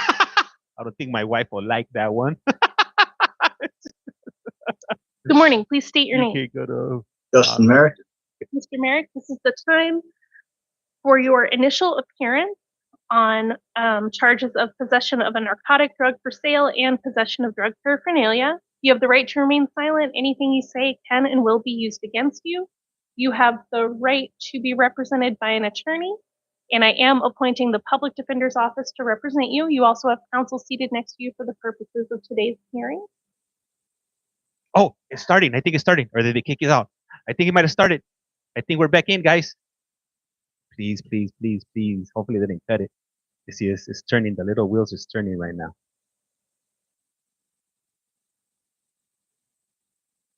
Okay, we're back on. Let me shut down. I'll shut down Pima County. Oh shit! Oh! They removed me. The host removed you from this meeting. What the what? Damn! Let me see. Let's see if it was a mistake. Okay. You're unable to log. You're unable to use the host removed you from the meeting. What the what? Look how they did. Look how they did me. We were here. We've been waiting to come in, and you're gonna do me like that? Come on now. Let's see. Unless somebody snitched me out. Did somebody snitch me out? Damn. All right. Well, they removed me from that meeting. Let me see. I'll put Pima back up there. And I was waiting all that time to boot us out. Why would they do us like that? I was all excited. Oh, Under $5,000, and if released to pretrial services. Would the state like to be heard further? No, Your Honor. And would the defense like to be heard? Yes, Your Honor. Request release to pretrial services. Mr. Merrick has no criminal history. He has been in Tucson for 8 years. He's his residence and his employment part-time has been verified by his wife, who he lives with. He's not going to be a flight risk in this case. Steve. Yeah. Hey, I got way too much time on my hand. I got access to all these hearings and whatnot. All right, I am gonna order a bond of $500, cash or secured. And if you are are able to post that bond, you will be released to pretrial services. Appreciate you guys too. You'll be required to submit to any monitoring or treatment as directed by pretrial services, possess or consume no alcohol or illegal drugs, no firearms or weapons. And your next court date will be April 4th at 1:30 in the afternoon. That will be for a preliminary hearing. If you are in custody, the jail will make you available for that hearing, and if you are released, it'll be your responsibility to appear, and if you fail to appear, a warrant can issue for your arrest. Do you understand? Yes. All right, thank you. You're excused. All right, so just giving you guys a heads up, in 14 minutes, Maricopa is going to start, so as soon as Maricopa starts, I'm going to switch it on over from Pima. If you guys want to continue watching Pima, we do have it on YT running, so you do have that option if you want to continue watching. Also, and it would really help me out if you guys could Good jump morning. over Please to state your name. YT. Scott McMullen. Mr. Scott McMullen, Patrick McMullen. thank you. This is the time for your initial appearance on charges of hindering prosecution. That's a class 5 felony. You have the right to remain silent. Anything you say can and will be used against you. You have the right to be represented by an attorney, and I am appointing the Legal Defender's Office to represent you in this case. We're going to talk about your conditions of release. I have reviewed information provided by pretrial services about you. I have also reviewed the interim complaint, which describes the circumstances leading up to the allegations. And I have also reviewed the state's recommendation, which is that I order a bond of $2,500, and that if you are able to post that bond, you be released to the custody of pretrial services. Would the state like to be heard further? No, Your Honor. Would the defense like to be heard? Yes, Your Honor. This is a lower level felony. It's nonviolent. Mr. McMullen's last criminal offense was over 25 years ago. Nothing since then. He's a lifelong Tucson resident, and he's also reporting that he has some health problems as well that need to be addressed out of custody.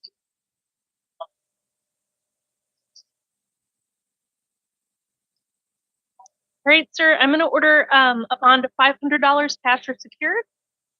If you are able to post that bond, you'll be released to pretrial services. You have to submit to monitoring or treatment as directed by pretrial services. No alcohol or illegal drugs, no firearms or weapons. If there are any firearms in your possession, they must be surrendered to local law enforcement. No contact with the alleged victim. Do not return to the incident location, which means the location of the incident your co-defendant is charged with. No contact with the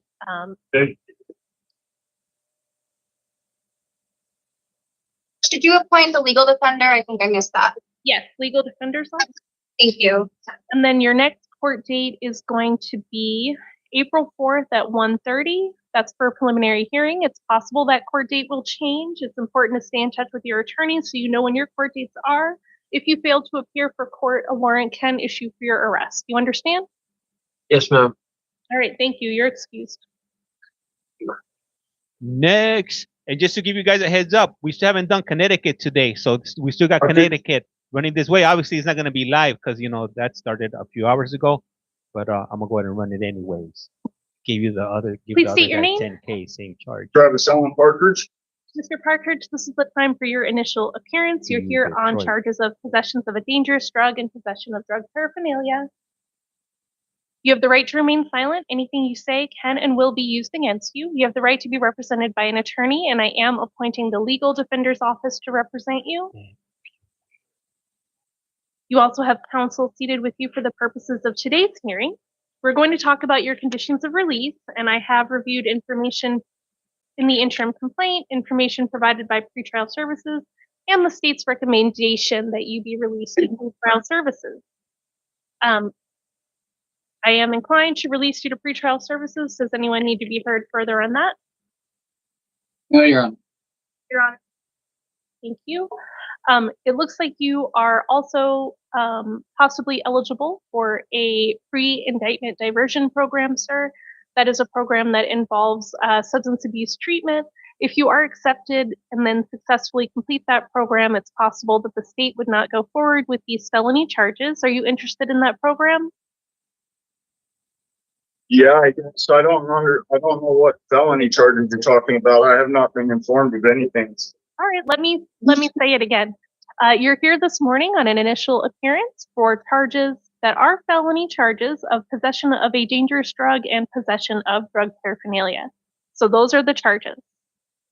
Okay, yeah, I'll do it, whatever. All right. So I'm going to set your case for a hearing to determine if you are eligible for the pre-indictment diversion program. That hearing is going to be on April 1st at 9 a.m. You'll have the opportunity to speak further with an attorney about that program, to speak with service providers and pretrial services there. And then we also need to set your case for a preliminary hearing. Usually we have to set that hearing within 20 days, but to allow time for you to be assessed and potentially accepted into the pre-indictment diversion program, are you willing to waive that from 20 days to 45 days? No say. You're asking me? Yes. Oh, yeah, absolutely. Okay. So your preliminary hearing date will be May 9th at 1:30. It's possible that that hearing will not go forward if the state does not go forward with the indictment. Do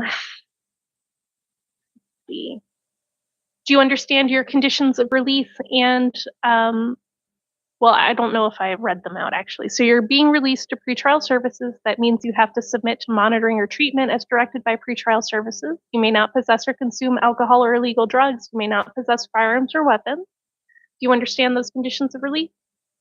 Yeah. And you understand that if you do not appear for your court dates, a warrant could issue for your arrest. Mm-hmm. All right, thank you. You're excused for today. Does that mean I did it go home? Yeah.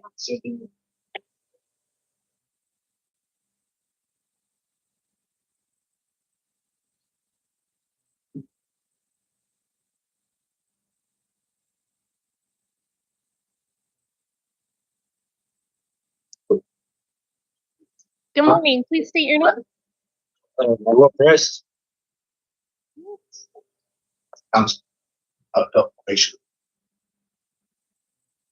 Mr. Perez, you are here for your initial appearance. It looks like we have charges from January of possession of a weapon by a prohibited person and resisting arrest. It looks like there was an indictment and a warrant issued from the grand jury with an amount of $15,000.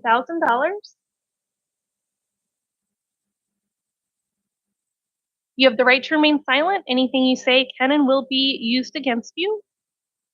You have the right to be represented by an attorney, and I am appointing the legal defender's office to represent you. You have counsel seated next to you for the purposes of today's hearing, and we are going to discuss your conditions of release. I have reviewed information provided by pretrial services in preparing for that. I have also reviewed the state's recommendation that you be held on a bond of $5,000, and if you are able to post that bond, that you be released to pretrial services. Would the state like to be heard further? No, Your Honor. And would the defense like to be heard? Yes, Your Honor. I have some due process concerns here, given that he has already been arrested on these charges and held on a bond, and then the matter had been dismissed and refiled. It seems like based on the charges themselves, they're not something that would have required any law enforcement or the state to do further investigation or inquiry into the probable cause or any reason before they could bring this to a grand jury in a time that was appropriate before his preliminary hearing back in January of this year. Given that, it also seems like he has not had any new offenses since January, since arrested on these. He is also on a probation hold, so he's going to be held on that regardless of what happens with these new charges. But I'd ask that he be released to pretrial services on the new offenses. That's all I have. Thank you. Okay, so I did not have the probation hold, but there is now a probation hold. Is that correct? That's what I'm seeing from the pretrial services report and what the jail just informed me, Your Honor. Okay.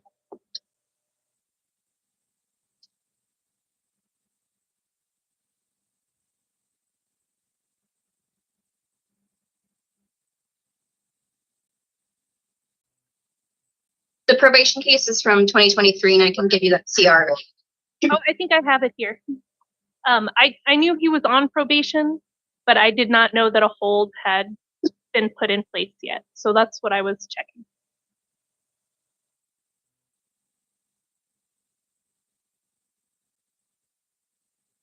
Five minutes for Maricopa County, if you will.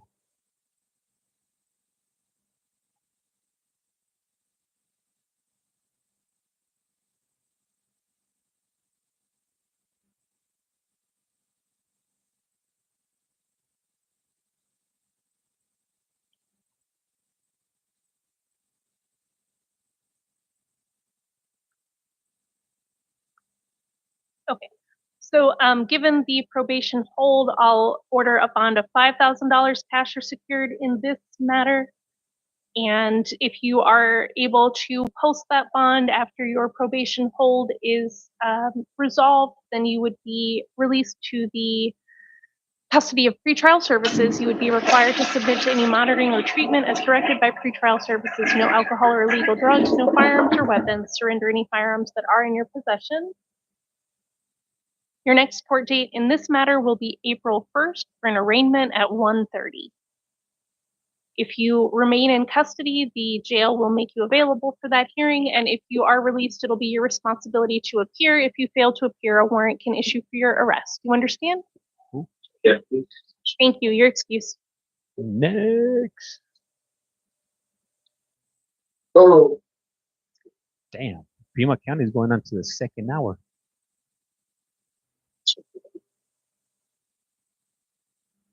Good morning. Please state your name. Morning, Senator Storm.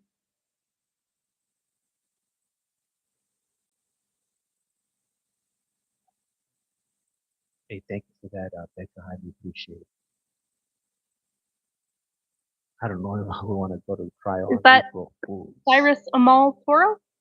Yes. You are here this morning on a few different charges, including disorderly conduct with a weapon, possession or use of a dangerous drug, and possession or use of drug paraphernalia.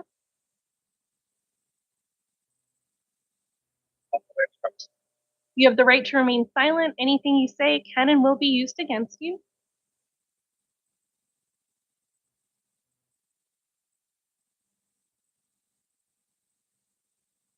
You also have the right to be represented by an attorney, and I am appointing the public defender's office to represent you.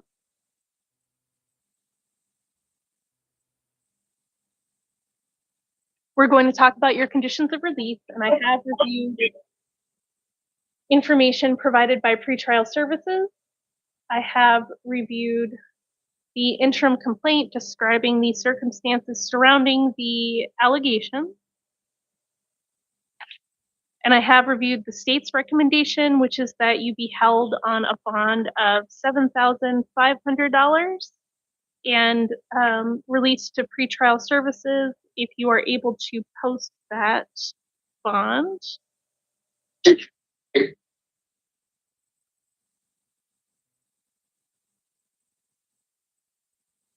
Would the state like to be heard further? No, Your Honor. And would the defense like to be heard? Yes, Your Honor. Request release to pretrial services here. Given this looks like an offense that was based out of Mr. Toro's drug use, and the. All right, guys. Pima County starting up, so swapping over. Hopefully, you guys are going to invest in that one there. Here we go. Let me adjust the screen here for you guys. And if you do want to continue watching that one, I do have it running on a separate stream on YT. Hey, what's up, Lynn? How's it going? Let me see. Let me adjust the screen here so you guys can see here. Because I'm not going to get up. Let's try. James, we can't see nothing. Move your head. Why do you have it 2 times on the screen? Here we go. Here we go. Dang.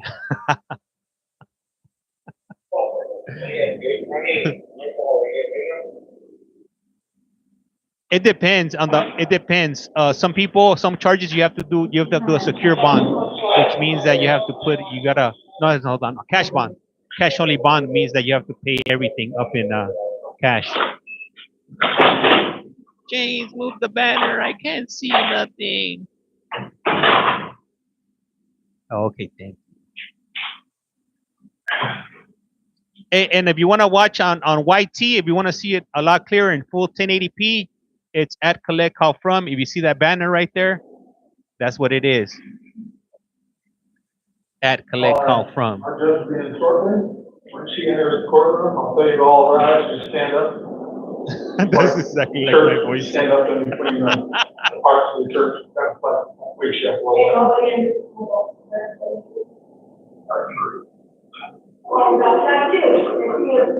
Anyhow, I'm just kind of giving you so I'll say all rise. Just come in. Thank you. Drop 1 plus 1. Audio ain't great. Audio is loud. Yeah, it's always like this. They all rise. It be like that sometimes, but they do talk loud, so we won't be guessing on what they say. Like Florida, that one judge in Florida doesn't talk loud, and his audio is always cutting out. Hey, so okay, so for this is Maricopa County in Arizona. So you might be seeing some people coming in on street clothes. The reason they're in street clothes is because they were arrested in street clothes. Normally, when you're out committing crimes, you're not wearing your Sunday's best, and you're not going to be wearing a jumpsuit, a prison jumpsuit, or a jail jumpsuit. So that's why these people are going to be walking in on regular clothes. Once it's whether it's determined whether they're going to be allowed to be released on their own recognizance, or if they're going to bail out, then they'll never wear they won't wear the jail clothing. Now, for the people that do wear that jail clothing, it means that they're in custody.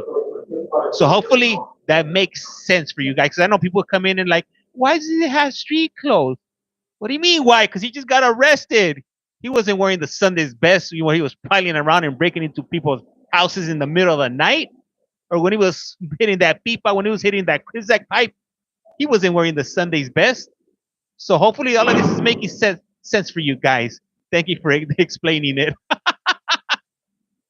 Ay, ay, ay. If you will. Let me see here. Because I get some people, sometimes they'll walk in and they'll be asking some questions like, what? What crime did they commit? Like, I don't know. I'm looking at the comments. I'm texting on my phone. I don't know what they committed. I'm just here for the ride. Let me see let me see. For reals, I was in work clothes. They let me turn my shirt inside out, at least though, if you will. To the people that don't get it, laughing out loud. I know James. You know what I'm saying? It might be a little outrageous because people put there in the comments, I can't believe they're wearing that to court. Yeah, I don't think they're planning that. Normally when I was out there committing crimes, I wasn't planning to get arrested. It just happened. They got the drop on me. Is Kentucky going live? Nah, that's it. They kicked me out. We ran it for about 4 hours, I think, 3 or 4 hours. So you could always go back and play it back, if you will. I don't know why they would kick me out. Do you think somebody? Hey, what do you guys think? Do you think somebody snitched me out? Did somebody tell them that I was streaming this, and they took it upon themselves to let them know? It be like that sometimes. Let me see. If you don't mind me asking, have you ever been to prison? Hell no, prison is scary, Omar. You know what I'm saying? Can be going out to prison. Now you know what, hey Omar. So I snapped out of it before it got that serious for me. I've been everywhere but there. I never been to YA. I never went to prison, but I've been to the halls. I've been to camp. I've been to county. I wasn't dedicated. You know, once they started talking about years and stuff, I have commitment problems, so I couldn't do it. I couldn't commit myself to years. If it's public, then stream it public. You know what I'm saying? Humans always ruin things. Hey, you know, people will get on here something. I can't believe you're streaming this and blah blah blah. Man, hey, scroll up, scroll left, scroll down. I don't care. You see, same in the UK. So love it, love this right now. Go Chargers, Rice Muffin. Let me see here. Because you weren't related to any of them. You know what I'm saying? In Canada, none of this public, so I love your channel. Hey, thank you. I highly appreciate you guys. I think there was ratas in here. Yeah, no, they ratted me out one time. I was in the Oregon one time, and somebody took it upon them to let them know that I was doing it in Oregon. They ended up kicking me out. Go Chiefs. That's right. Nice hat, if you will. You see, bang, bang, Niner gang. Buenos dias. Hey, what up, Nicole? Hey, so for me, like, just to let you guys know, I'm not invested in sport teams like that. I just like wearing like certain teams, like the Lakers. That's what I was wearing. The Lakers, the Dodgers. I got this Charger one. I got some Rams ones. So, but for me in sports, it's not even like that. So, you know, hey, support whoever you want. It's all good. I'm not tripping. Let me see. They need to stay in their lanes. Hey, what up, Ali? Good morning. Let me see, Penny. These streams are helping me get through a recovery and physical therapy situation. Laughing out loud, much appreciate. Hey, you're welcome. You're welcome. You know, everybody watches this for different reasons. You know, I'm not here to question anybody. You know why you guys find this entertaining, or find this useful or whatever. You know, everybody has different reasons. Let me see. When does it start? Whenever the court starts. I don't know. I'm just here for the ride, just like you guys. You see, it makes my day, my work day, so much faster. I watch love crime stories and stuff. My popcorn's getting cold, if you will. Justin, you see, Justin. What about Patrick May Holmes, UK? Steve Facts. You know what? The reason I started streaming these was originally because I started streaming the Board of Parole hearings. I know, I'm not sure if you guys are aware, but I talk to individuals that are incarcerated. I have them share their stories with me. Can you watch Sac County Court later? Where's that at? If you got a link for it, shoot it through. And so I originally started off with these phone calls, and then it just evolved into these Board of Parole hearings. And now I'm doing these initial appearances. So anything that comes when it comes to crime related, I'm with it. Let me see, if you have time, I even go to court appearances in person. What? Let me see. Hey, what up, Coco? Collect call from Orange County. That's right. Let me see. I see, if you will, all the time now. Hey, you know what? Hey, so it's funny because I don't say if you will when I'm talking. I say it on here, and the reason I say it on here is so I try to cut back on saying You see, yes, anything true crime is my cup of tea. I live in Kansas City. In person, laughing out loud. Hey, get out the way there, Bobby Lex. Nobody wants to see you. I see. I wish they would do it in the UK. So interesting. Hey, man, I appreciate you guys from the UK. I know I'm always saying this, but I see like you guys are like 35% of the viewers now on the smaller channel. So I do appreciate you guys. And remember, tell your moms about me. Have them follow too. Or what is it? My mom, if you will. Muddy puddles, like Peppa Pig. No sé. Your mom. You see, I live in the UK and love watching you in here. Thank you for putting this on. I also sent this to my mom. I my mom. Let me see. UK all day, all the way, all day, every day. I can. Let me see. I can. I am the mom, if you will. Love watching you, ma. I am the mom. I am the mom. Let me see. My mom can barely make a phone call. Hey, just tune it in for her. Hi from North Carolina. North Carolina. I'm from the UK too. And I know you guys are from. I know you, a lot of you guys. I'm telling you from the analytics I've been seeing, 35% of you coming from that way, from the UK, from Ireland, from Scotland, Australia, New Zealand, hi on Canada too. We've been getting a lot of Canadians too. I'm from Los Angeles. Hey, I'm from Los Angeles too, all day, every day. Yeehaw! You see, UK, you know, if you will. Saddam, what the what? Chicago, we got Chicago. Damn, it's early.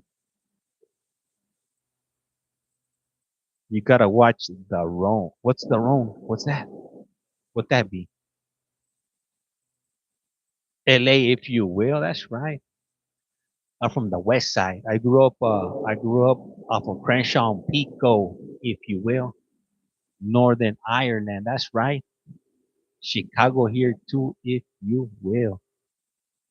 Dallas, Texas. Let me see. Tenny, is the screen split up all wonky for anyone else? His head isn't attached to the rest of him. What the what? Oh yeah, it is. No, it is wonky.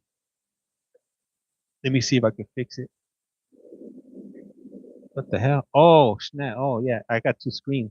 What the what? Let me hide this one here for you guys. There we go. If you will. Thank you, Penny. RVG Texas here. Isn't Crenshaw like a dangerous spot? It all depends, you know, what part of Crenshaw you lived on. I lived on People Crenshaw, so it was a little bit calmer down there. Now, if you went down south, like towards like Adams, Jefferson, Century, oh yeah, it's real bad.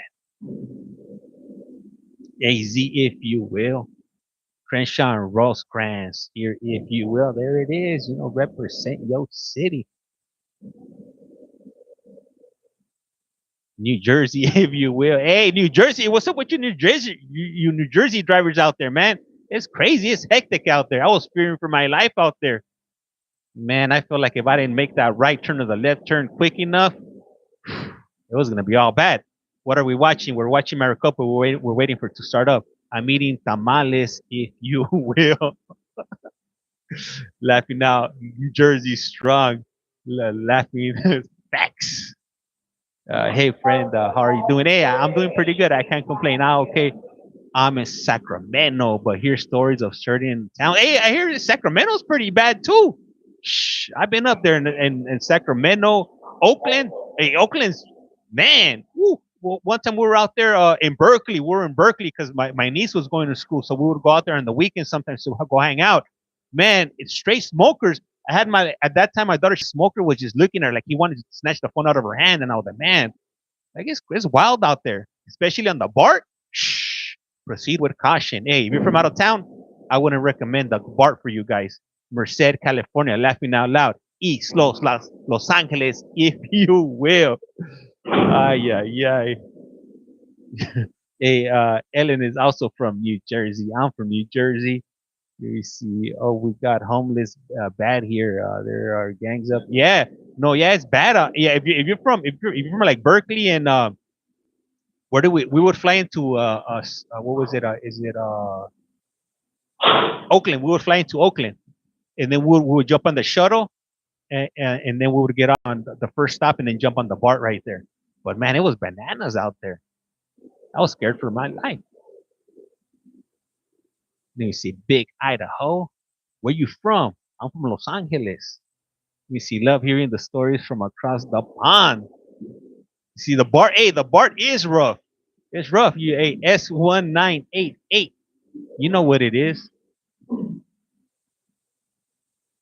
You see South Florida here too. That's right. What it do?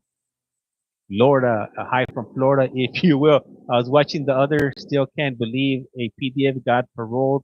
Yet someone yeah, it's crazy. I'm here from Niagara Falls. Hey, I've been to Niagara Falls, Canada. We flew into Buffalo, New York. We rented a car. We drove up to Buffalo. We stopped at Niagara on the New York side, and then I think we drove across. I think it was the Rainbow Bridge or the Peace Bridge or one of those bridges right there to Canada. We drove up to what was it? We drove to Toronto, Canada. We hung out there for like a week, watching from West Virginia. So hey, whenever I can, I be trying to move out in this world out here. I was in Niagara Falls last Saturday. Really? Oh, that's what's up. Costa Rica. That's right. We got Central America up in here. Happy Taco Tuesdays, if you will. I love Canada. Here from Toronto. That's right. Hey, I love Toronto, man. It's just really expensive. Hey, what's up with them loonies and toonies, if you will? You see, I'm from Niagara Falls. Okay. Watching from Alberta, Canada. Man, I appreciate all you guys right here laughing out loud.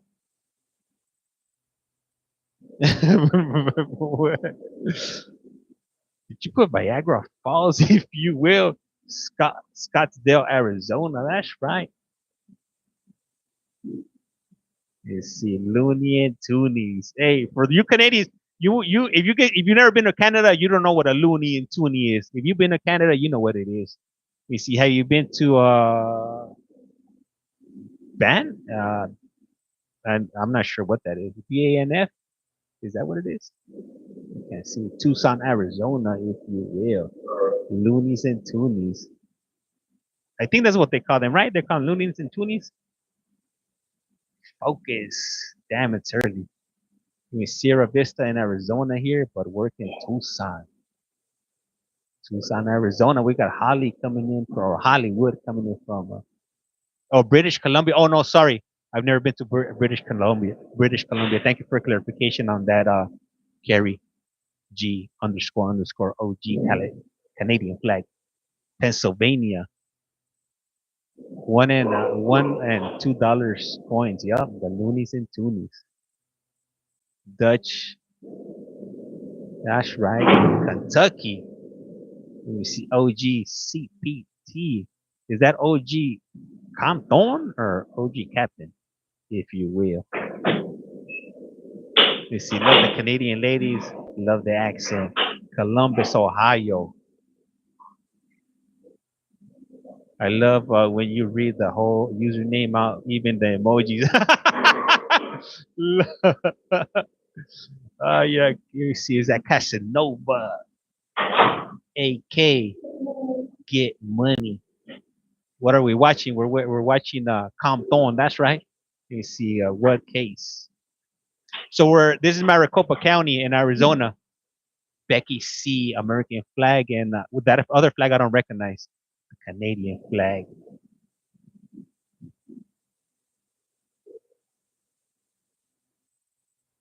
Hey, hold on, Wiz.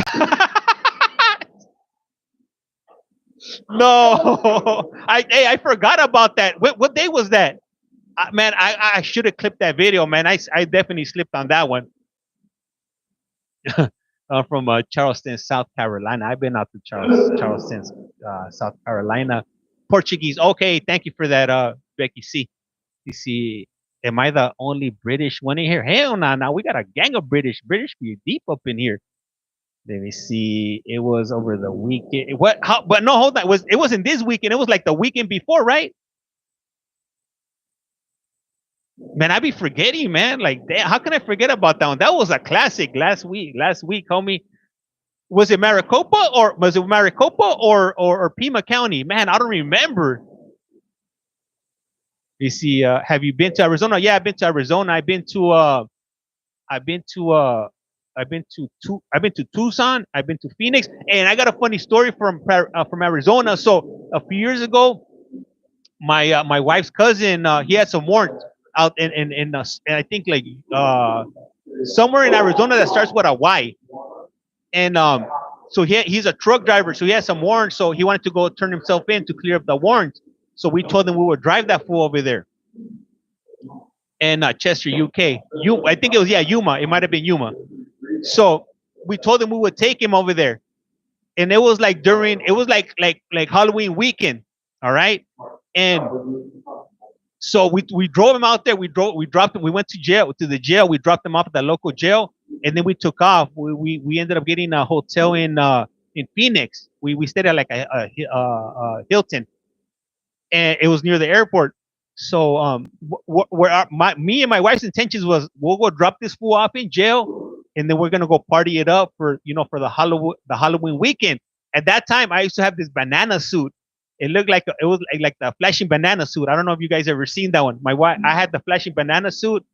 I don't recall what my wife was wearing, what her costume was. I just remember mine because everybody was loving it. So we ended up going to this college place. I don't know the name. I forgot the name of it. It's like this strip where they just have a bunch of bars. Banana suit. So we ended up going to this place. I forgot the name, but I'm pretty sure you guys that are out in Phoenix, you guys know where I'm talking about. That there's like this college place where everybody is it Tempe? I'm not sure. I don't remember, but it's like a bunch of college bars. It's just like 3-4 blocks just of nothing but what do you call it, bars and whatnot. The Wizinator, the Wizinator. AC was good. Compton back in the building. And okay, so we go out, we party, and I'm wearing this whole this freaking banana suit. And everybody, the college kids were loving it. This was maybe like, it had to be more than 5 years ago. I think it was way before my daughter was born. My daughter's already 6 already. See, I live 5 minutes from there.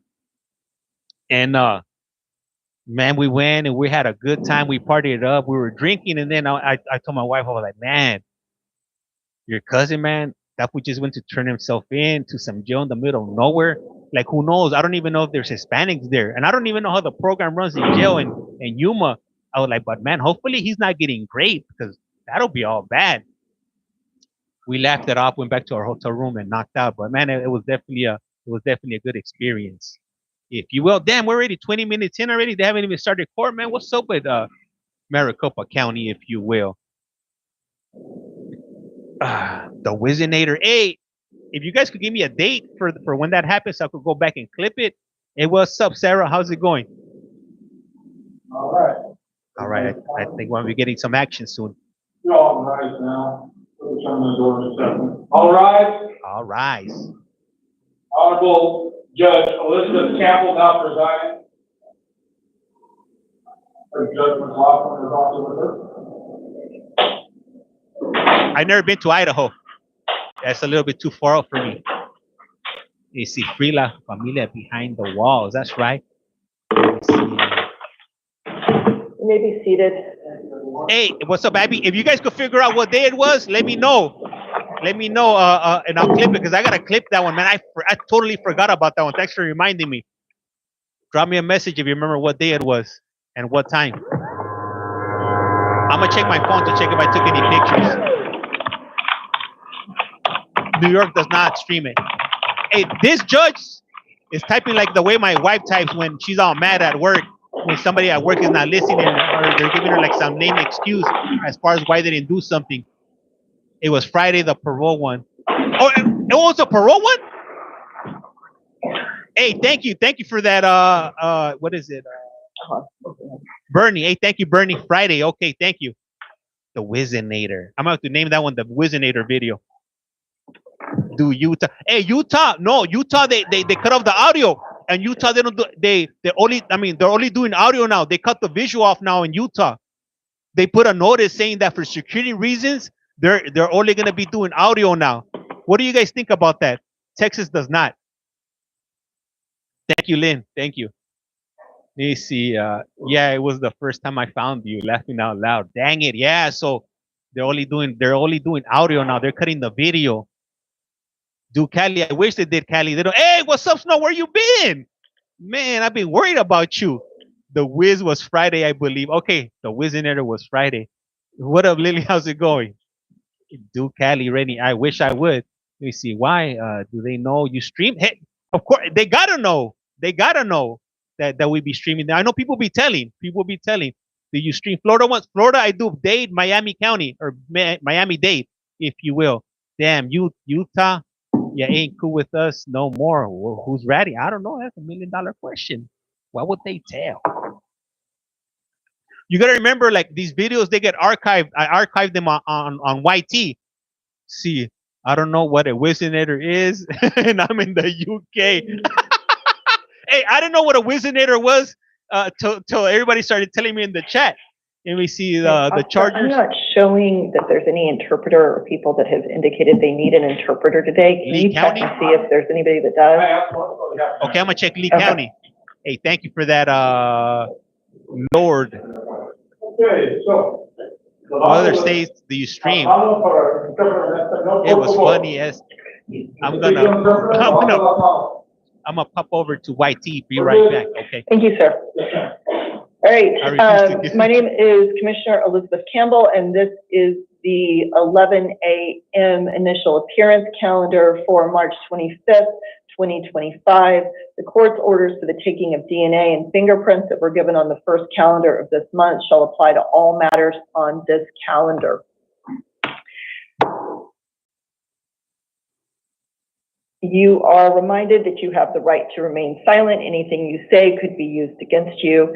Most of you have qualified for a court-appointed attorney. If you are not appointed an attorney, or even if you are, you may retain an attorney at your own expense. At the conclusion of your hearing, you will be provided with paperwork detailing any orders that apply in your matter. I will call each of you to the lectern. We're going to start with Filiberto Perez, and then if Blake Wall would take a seat by the door. You'd go ahead, sir. Morning, Don. Morning. Roberto Perez, 11/18/1980. All right. And Mr. Perez, you are here on three matters this morning. You are here on a new case for out of the Maricopa County Superior Court new case, and you were arrested on 2 violations: an unlawful flight from law enforcement, class 5 felony, and a charge of drug paraphernalia, a class 1 misdemeanor. I have found probable cause for both of those violations. I am appointing you an attorney and setting 3 hearings in your case. A first one on March 31st at 8:30, a second one on April 1st at 1:30 in the afternoon, and a third one on April 3rd at 8:30 in the morning. All those hearings are in the downtown Superior Court. Because you were on felony release, or when you were arrested on these violations for which I found probable cause, I am holding you non-bondable at this time. In your second Superior Court case, which is case 4936, I am setting and this was a Superior Court warrant for failure to appear. I am appointing you an attorney and setting 2 hearings in this case, the failure to appear case, the first on March 31st at 8:30 and the second one on April 3rd at 8:30, both in the downtown Superior Court, and setting a secured appearance bond in this matter of $500. And then you are also here today on a warrant out of the, hold on, tell ya, Peoria Municipal Court.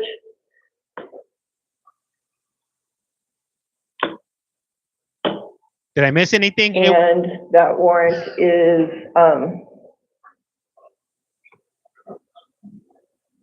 and on that Peoria Municipal Court matter, I am setting a secured appearance bond. I'm sorry, you will be appointed an attorney at your next hearing in Peoria Municipal Court, and I'm setting a secured appearance bond in the amount of $50 in that case.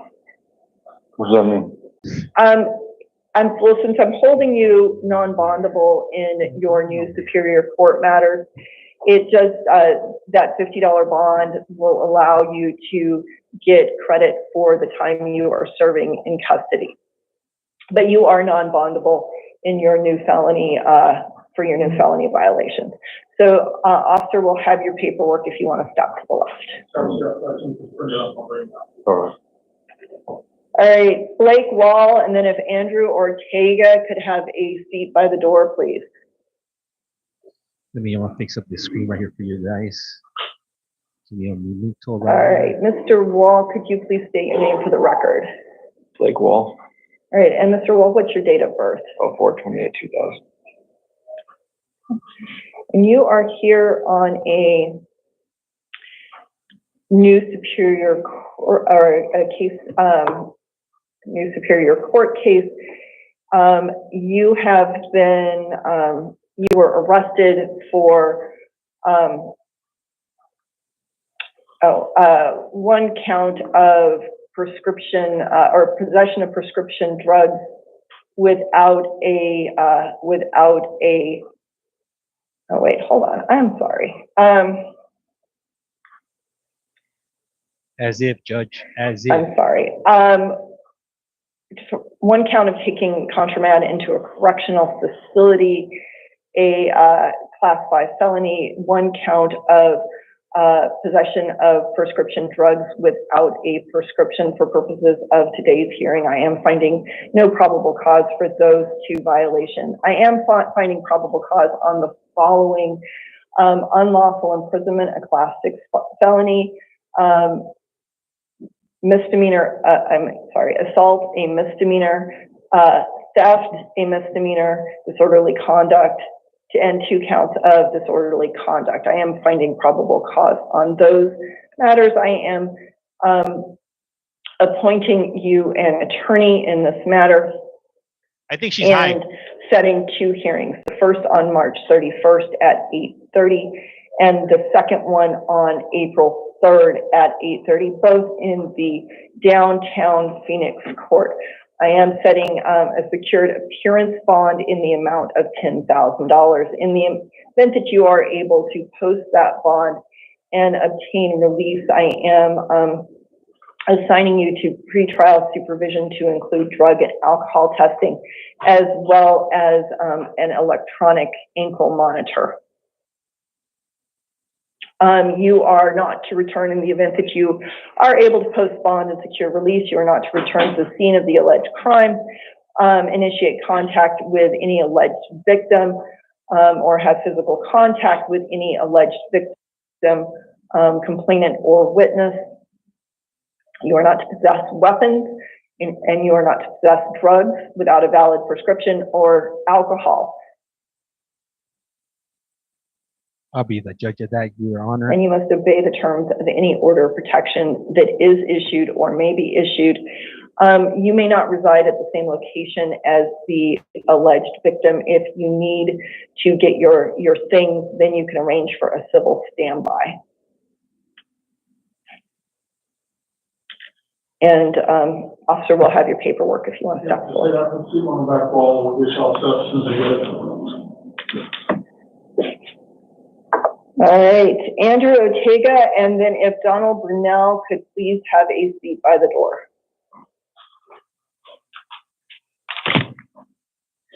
Good afternoon, good morning, Mr. Ortega. Good morning. Can you please state your name for the record? Andrew Ortega. And Mr. Ortega, what is your date of birth? 5/24/88. 5/24/88. Thank you. I'm sorry, you went too fast. You are here today because you were arrested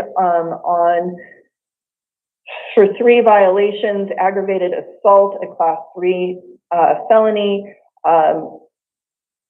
threatening a class 1 misdemeanor, and criminal trespass in the 3rd degree of class 3 misdemeanor. I did find probable cause for all 3 violations. I have appointed you an attorney and set 2 hearings in your matter. The first on March 31st at 8:30, and the second one on April 3rd, also at 8:30, both in the downtown Superior Court. I am setting a secured appearance bond in the amount of $7,000 in your case.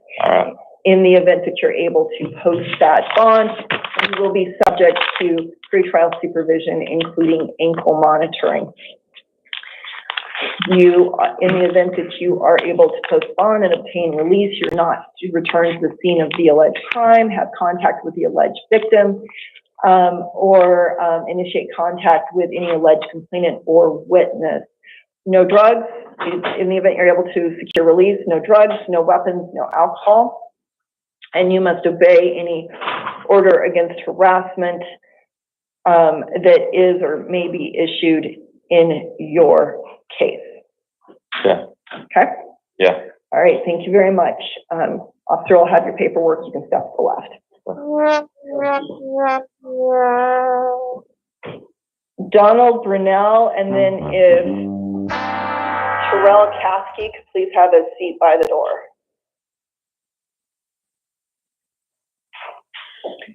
Good morning, Mr. Brunel. Could you please state your name for the record? Donald Brunel. And Mr. Brunel, what is your date of birth? 0465. Okay.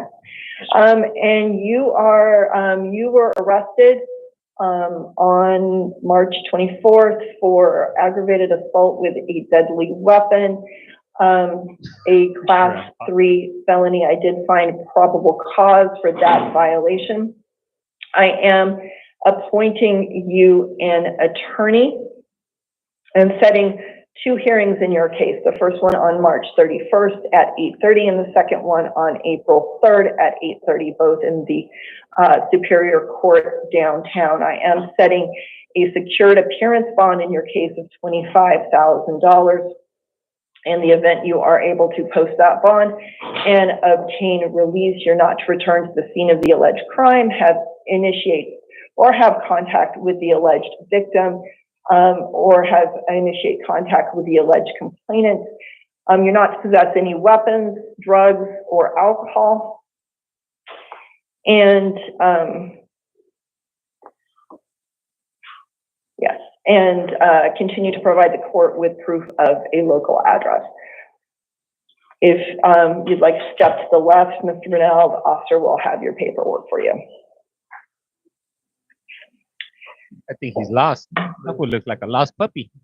Terrell Caskey, and then if Paul Bustamante could please have a seat by the door. All right. And you haven't done so, please do so. Hit that follow button. I'll follow you back, if you will. If you like this. I'm on the right spot. What in the red is going on over there? Pobrecito. Thank you. Hey, thank you. I'm All right, Ms. Caskey, could you please state your name for the record? Terrell Renee Caskey. And Ms. Caskey, what is your date of birth? 9/20/92. All right. And you are here today on 4 violations, armed robbery with a deadly weapon, a class 2 felony, kidnapping with apprehension of injury, a class 2 felony, theft of a means of transportation, a class 3 felony, and possession of dangerous drugs, a class 4 felony. I did find probable cause to support all 4 of those violations. You better close your mouth, girl. I am appointing you an attorney in this case and setting 2 hearings. First on March 31st at 8:30, the second one on April 3rd at 8:30, both in the downtown Superior Court. I am setting a secured appearance bond in the amount of $50,000 in your case. Damn. In the event that you are able to post that bond,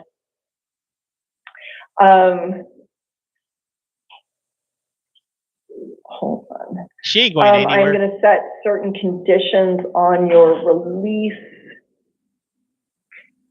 including little orphan nanny going through some things. She's like, that wasn't me. That was including the following: no contact with the alleged victim. No contact with any alleged complainant or witness, and no contact with the co-defendant in this case. You are not to possess weapons, you are not to possess drugs without a valid prescription, and you are not to consume alcohol. Please, in the event you are able to secure release, please keep the court up to date with your current local address. She's about to be in jail right now because she's not going to be able to bail out. If you want to go ahead and step to the left. She's about to be in the orange is the new black, if you will. She ain't going nowhere. She's like frozen, literally. Damn. Yeah, I wouldn't want to be in her shoes right now. She's probably going to go to prison for a very long time. Right. Raul Bustamante, and then if Jalen Hampton could have a seat by the door, please. Hey, her life just changed. Her life, she'll be eating noodles from now on. Her jaw, yeah. Kidnapping. I don't know in Arizona, but I know in California, kidnapping, you're looking at life. You're looking at all day, at least 25 to life, 15 years to life. I go to supermarket. Yes, officer. So she hasn't even been processed yet. They probably haven't even fingerprinted or took her mugshot yet. But they're about to today. By tonight, while you're having dinner, she's gonna be getting to her dorm or her cell. She about to meet up with Big Bertha, if you will. Her life literally flashed before her eyes just now, if you will. Afternoon, yeah, California don't play. Yup. We had let me see, a priest bring in contraband. He got 7 charges and 55,000 in bond. The church bailed him out. Paul Bustamante, please, officer. Damn, hey, you gotta tell me about that one right there. That was interesting right there. Becky C, man. Becky C, she has the inside scoop from the CDCR. Mr. Bustamante, will you please state your name for the record? My name is Bustamante, Raul Bustamante. And Mr. Bustamante, what is your date of birth? My date of birth is January 12, 1984. Thank you. And you are here today following your arrest for possession of weapon by a prohibited person, a Class 4 felony, narcotic drug possession, a Class 4 Class 4 felony, possession of drug paraphernalia, a Class 6 felony, and failure to admit that you were carrying a deadly weapon, a Class 1 misdemeanor. I am finding probable cause for those violations. You were also arrested on carrying a prohibited weapon. Which is a Class 4 felony. I am finding no PC, but for purposes of today's hearing, but only on that one matter. Hey, KY, thank you for the. I am appointing you an attorney and setting 2 hearings in your matter. The first on March 31st at 8:30. The second one on April 3rd at 8:30 in the downtown Superior Court. I am setting a secured appearance bond in your case of $25,000. In the event that you are able to post that bond, Sue, thank you for the follow. Your release would be subject to certain conditions, including not possessing any weapons, not possessing any drugs without a valid prescription, and not possessing or consuming alcohol. Hey, San Bernardino, yeah, San Bernardino, man, hey. In addition, you would need to obey any orders of protection or orders against harassment that might be issued. As soon as the officer is ready, if you would step to your left, and he will provide you with your paperwork. Hey, so this. Your Honor, isn't there a way I get OR? Like OR. Can somebody translate that for me? No, I'm supposed to get my truck out the impound, and it's very close to it. Already the 31st. You ain't going nowhere, homeboy. I've just been going through a lot of stuff, So I've already got this job and everything too. So they just housed me in a hotel. So and I'm supposed to start working. Hey, are they spilling up on yourself? Hugging up on yourself? Partly getting back together, everything, Definitely not appropriate for court. And I understand that, sir. In view of the new charges for which I did find probable cause. The thing is, Your Honor, the things that were in my vehicle, I really went to the impound and received. I went to the impound and grabbed the stuff out of the truck and everything, and put everything that had the individual's car. I was pulled over in, so somebody gave me a ride. So I wasn't able to get rid of the stuff that I had in my truck, and that's it. You know what I mean? I wanted to do none of this stuff. I was able to give me a job, gave me get back on page right in the right direction again, you know. But obviously, I got pulled over because of somebody else's vehicle, you know. And sir, you can tell all of that information to your attorney and to the judge at the March 31st status conference in your case. But again, in view of your criminal history and your new violations for which I did find probable cause, I think a $25,000 secured appearance bond. 25 smackaroonies? Maybe my violation. Well, so you were arrested on March 24th for carrying a deadly weapon. March for a violation. Okay, my violation of this one with arrest for this. Come again? For this arrest, yes. For this arrest, yeah. Possession of a weapon by a prohibited person, that would be you. Possession of narcotics, and possession of drug paraphernalia. Again, sir, in view of everything, and the thing is, it wasn't my vehicle and possession of being. I mean, none of that was in my possession. You know? Okay, well, sir, you can, provide that information to your attorney, but based upon the information I have in front of me today, that's my decision on your bond. Man, so go ahead and step to the left. Would you guys let him out? I wouldn't. But that's just me. Hey, don't be grabbing those papers like that, homeboy. Right, oh, man. Jalen Hampton, and then if Demetrius Johnson could please have a seat by the door, please. Up next, on this episode of The Price is Wrong, let's see what's Mr. behind Hampton, door number if you would dos. please state your name for the record. Jalen Hampton. And Mr. Hampton, what is your date of birth? February 12, 2002. All right. Arizona, Maricopa County, if you will. Thank you for that, you love. were arrested on March 24th for assault, a class 3 misdemeanor, disorderly conduct fighting, a class 1 misdemeanor, and assault, a second count of assault with intent to injure, a class 1 misdemeanor. I did find probable cause for all 3 of those violations. I am finding that you are not indigent for purposes of appointing an attorney, so I am not appointing you an attorney today. That doesn't mean that you can't retain your own attorney. You would just have to pay for that attorney yourself. There is an arraignment hearing set in El Mirage Municipal Court on April 1st, 2005 at 8 a.m. I am ordering a secured appearance bond in the amount of $1,000. If you are able to post that bond, you are not to return to the scene of the alleged crime, have any contact with the alleged victim, or any witnesses, not to possess any weapons, not to possess any drugs without a valid prescription, not to consume alcohol.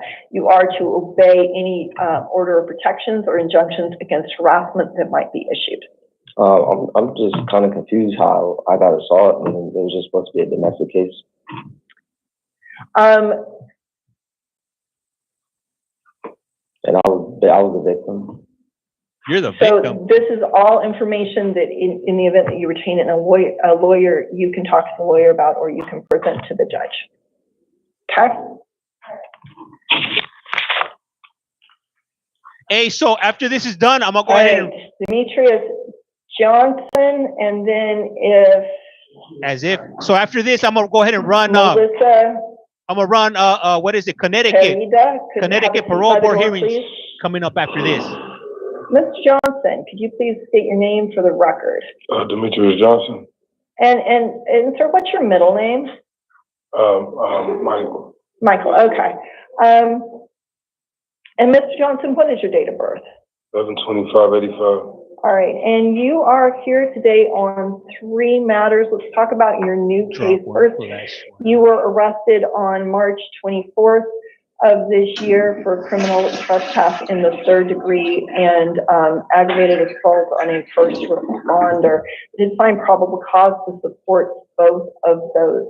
I am appointing you, both of those violations, I am appointing you an attorney and setting 2 hearings in your case, the first one on March 31st at 8:30 and the second one on April 3rd at 8:30, both in the downtown Superior Court. On this first case, I am ordering a secured bond in the amount of a secured appearance bond in the amount of $2,500. In the event you are able to post that bond and get a release, you're not to return to the scene of the alleged crime or have contact with the alleged victim or any complainant. Your Honor? Yeah, let me finish this. Okay. You are not to possess any weapons. You are not to possess any drugs without a valid prescription. You are not to possess or consume alcohol. And you are currently on intensive probation, so you will, if you're secure your release, you need to report to your probation officer within 24 hours. Now, you also have 2 probation violation cases as a result of the present arrest. The hearings on those probation violation cases, and these are in cases 7827 and 4153. You will have hearings in those cases on April 1st at 8:30 in the downtown Superior Court. I am appointing you an attorney on all 3 cases. And in the 2 probation violation cases, I am setting a secured appearance bond in the amount of $2,500 in each case, which means that your total bond amount today would be $7,500. In the event that you are able to post that bond again, no weapons, no drugs, no alcohol, and you will need to contact your probation officer within 24 hours of your release. Now, you had a question, sir. Yeah, I just started working. I don't know where the assault on a police officer came from. So when you were at the school, for your new case, I was asking the officer because I was in the middle of trying to get rental assistance, and they said that I had open warrants, and I was trying to get the officer to run and see if I had any warrants, and that was just it. So everything else, I don't, know how this even came about. Okay. Because I'm in the process of getting evicted and stuff, and I just started my job and everything. So the assault on the officer, because he was a first responder, that is an aggravated assault. So in the event, you seem to have some a different takes than the arresting officers. That information will need to be you need to relate that to your attorney, who will be able to assist you. Okay. Okay. Is there any way you can assist me with the bond so I can continue my job? Based upon the information I have in front of me, and in view of the fact that you were on intensive probation when this all happened, I think the $7,500 bond in all 3 cases, so that's total bond, is appropriate today. Right, so if you want to step to your left, the officer will have your paperwork. That boy ain't going nowhere anytime soon. Hey, so this is Arizona, Maricopa County. Miss Perita, and then if Brenda Gutierrez could have a seat by the door. Hey, also, if you could do me a favor, sharing is caring. Share this stream, please, and por favor, y gracias a ti. Please state your name for the record. Melissa Marie Perita. All right, and Miss Perita, what is your date of birth? 3/13/88. All right, and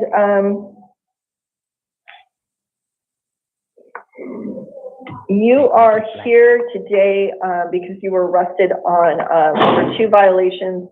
One was unlawful use of or unlawful control of a means of transportation, which is a Class 5 felony. I am finding probable cause for that. You were also arrested for narcotic drug possessions, which is a Class 4 felony. I'm not finding probable cause on, for the purposes of today's hearing, I'm not finding probable cause on that. I am appointing you an attorney and setting 2 hearing dates in your case. The first one is on March 31st at 8:30, and the second one is on April 3rd at 8:30 in the Superior Court downtown. I am setting a secured appearance bond in the amount of $2,000 in your case. You are, and setting terms of release that you're not to possess any drugs without a valid prescription, and keep the court updated with your local address. So if you would go ahead and step to the left. And this is Arizona, Maricopa County, if you will. All right, Brenda Gutierrez, and then Kevin Flores Sosa, please have a seat by the door. Hey, if you haven't done so, please hit that follow button. I'm trying to get to 10,000 followers so I could become part of the creator program, if you will. Y gracias. Thank you, Miss. Highly appreciate that.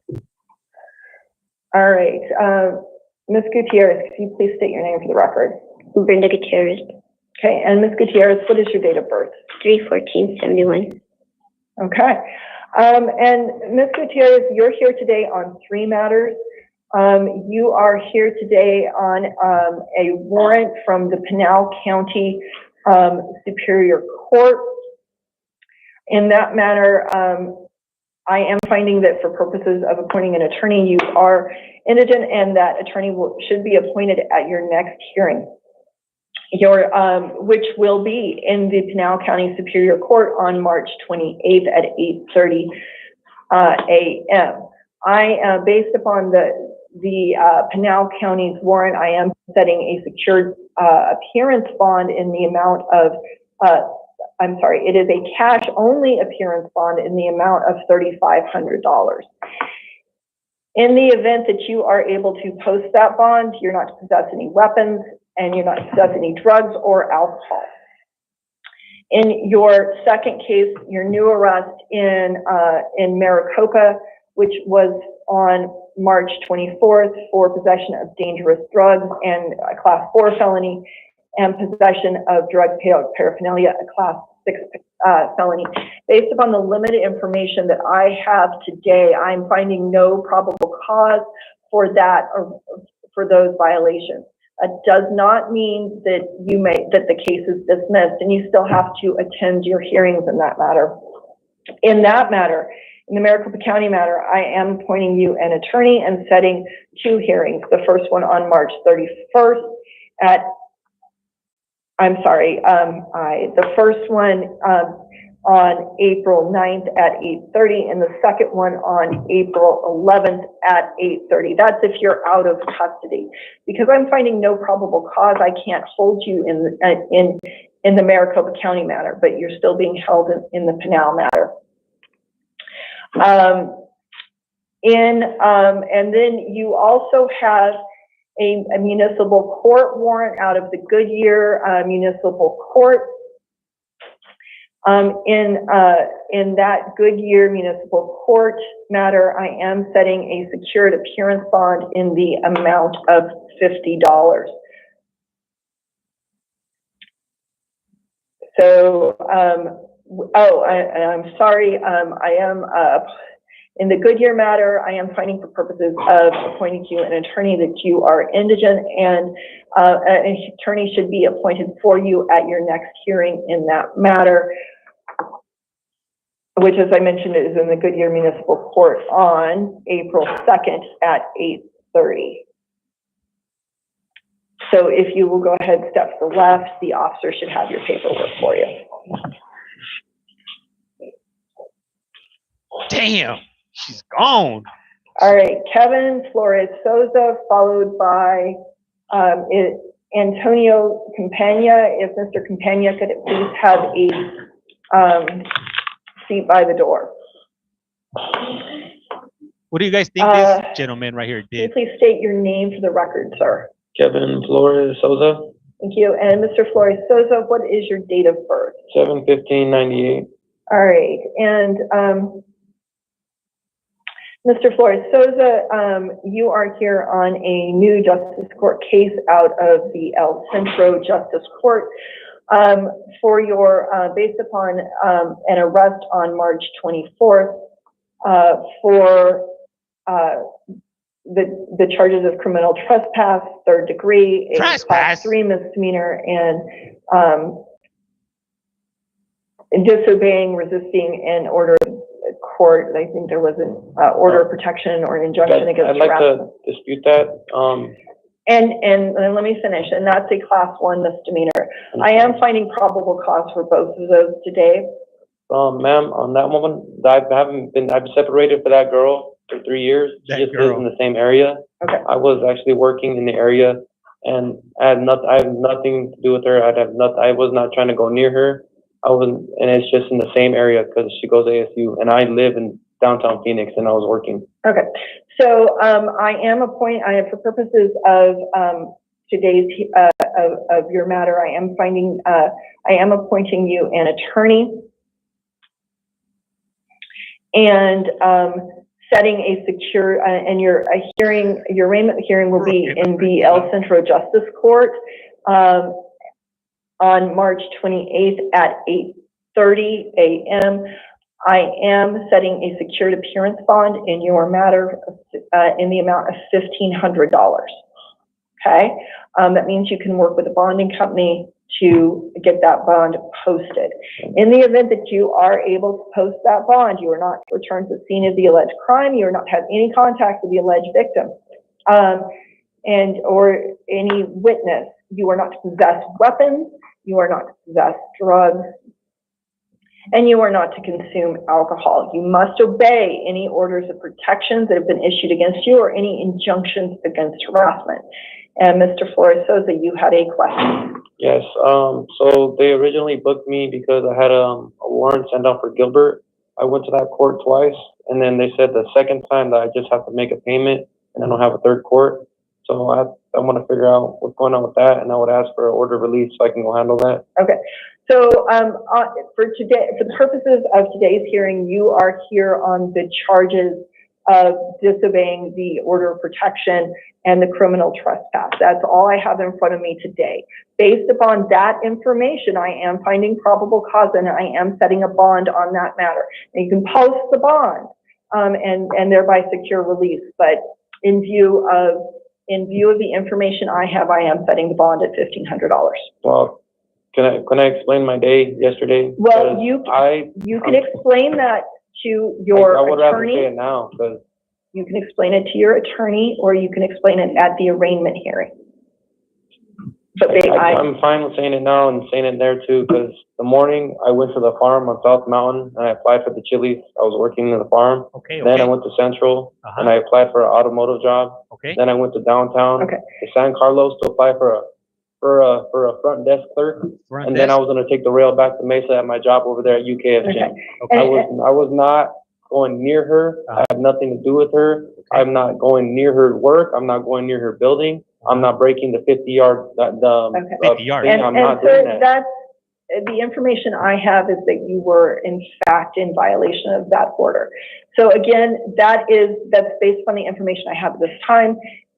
You can present whatever information you feel appropriate to your attorney and then to the judge at the arraignment hearing. So sir, if you go ahead, step to the left, the officer will have your paperwork for you. You're not able to order a release? So based on the information I have, I am setting the secured appearance bond at $1,500. So again, if you'll step to the left. I was handing out business cards on Phoenix, on the city of Phoenix for the gym. Membership. Okay. So go ahead, step to the left. Officer will have your paperwork for you. Antonio Campagna. My whole life. I was born in Next up on The Price is Wrong. And then Matthew Moran, have a seat by the door, please. That man.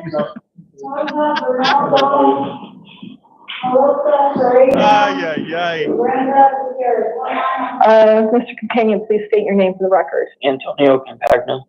Campagna. I apologize for that. Mr. Campagna, what is your date of birth? September 25th, 2002. Okay, and you are here today, sir, based upon 3 warrants for probation violations in Maricopa County Superior Court cases order 5175, 4061, and 6909.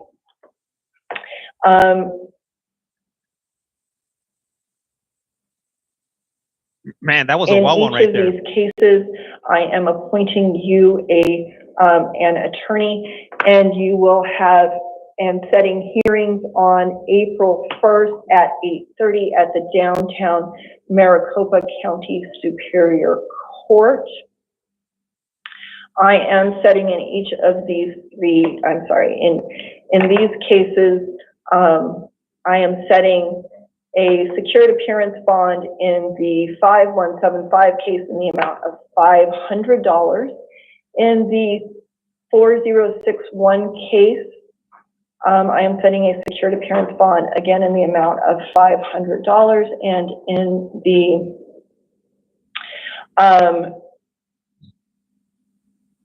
6909 case, I'm setting a secured appearance bond in the amount of $1,500. So that is, for all three cases, a total secured appearance bond in the amount of $2,500. Okay? If you are able to post that bond, your release would be subject to certain conditions, no weapons, no drugs, no alcohol, and you will need to contact your probation officer within 72 hours of your release. Okay? All right, if you'll go ahead, step to the left, officer will have your paperwork for you. Hey, that one was as good as almost as the Wizinator. All right, Matthew Moran, and then if Allison Werner will have a seat by the door, please. And you might be wondering what the Wizinator is. Good morning, sir. Please state your name. Matthew Ernest Moran. All right, And for sure. Mr. Moran, what is your date of birth? March 18th, 1983. Thank you. And you are here today based upon a warrant from the Goodyear Municipal Court. I am finding for purposes of appointing counsel that you are indigent for that purpose, and that an attorney will be appointed at your next hearing, which will be in the Goodyear Municipal Court on April 2nd at 8:30. I'm setting a secured appearance bond in the amount of $300 in your case, okay? Your Honor, the reason why I was going to make it to court, but the reason why I didn't make it is because I was held in custody, and then I was supposed to get out today, but they hit me with the page 2, and I was going to make it over there as soon as I got out today. I was going to make it to the court so I could take care of this. And then also, I did write them a letter, but I'm not sure if they got the letter or not. I have very limited information in what's in front of me today, sir. I got my ID right here. It says when I've been arrested. I mean, look, I'm in orange clothes. That's why I didn't make it to court. Otherwise, I would have made it. Hold on. And you've been in custody where, sir? Here Since when? in Towers since February. So, I don't know. I still don't believe him. 24 at 1913 hours. Okay, sir, could you go ahead and sit down and we'll come back to you. all right, thank you. I could hear a whisper. Can you guys hear?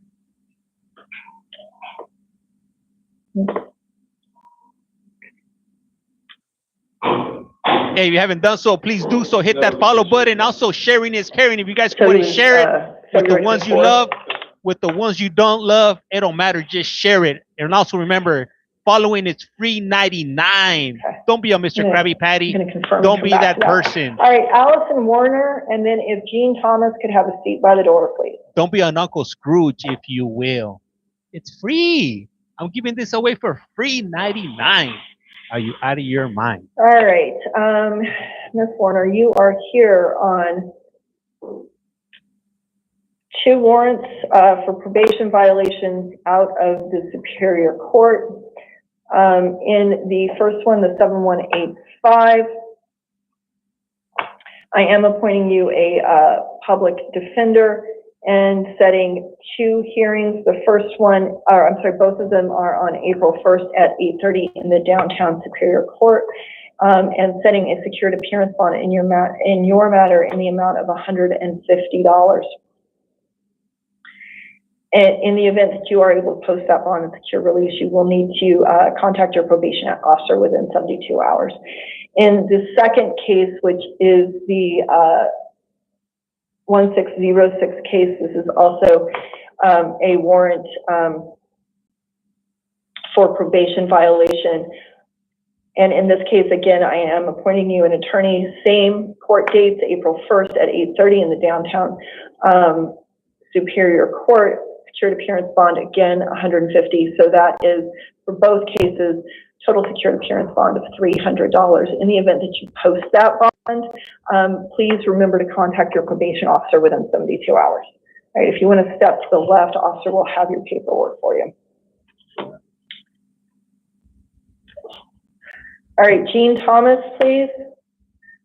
And then if Colleen Medina could please have a seat by the door. Amy said that head tilt says guilty, if you will.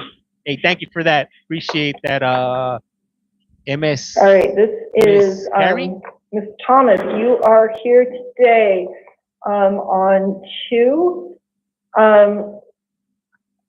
failure to appear warrants out of the Maricopa County Superior Court.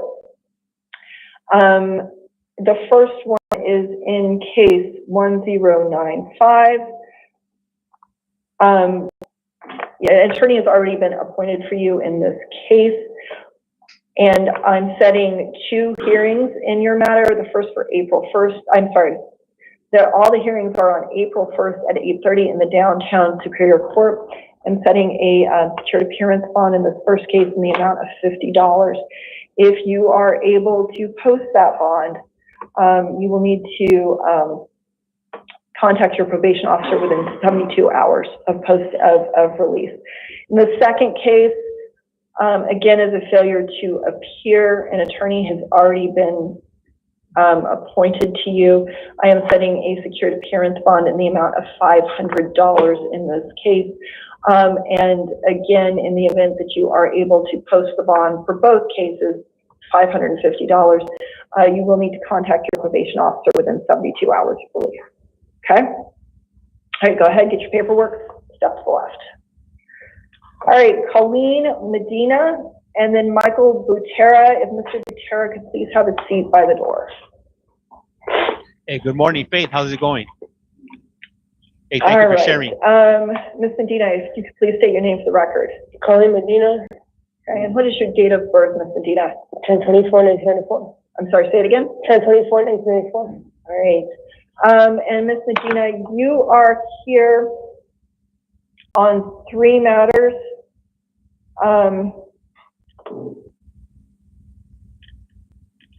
Your first is a new municipal court case out of Peoria Municipal Court for shoplifting, the Class 1 misdemeanor, and for refusing to give your true name to the officers, that's a Class 2 misdemeanor. I am finding probable cause for both of those violations. For purposes of today's hearing, I am finding that you are indigent, and an attorney should be appointed for you at your next hearing in Peoria Municipal Court, which has been set for March 27th, so that's in 2 days. I am setting in this municipal court case a secured appearance bond in the amount of $500. Now, in addition to the municipal court case, you also have 2 warrants issued in 2 Maricopa County Superior Court cases for probation violations. These are case numbers 1371 and 011.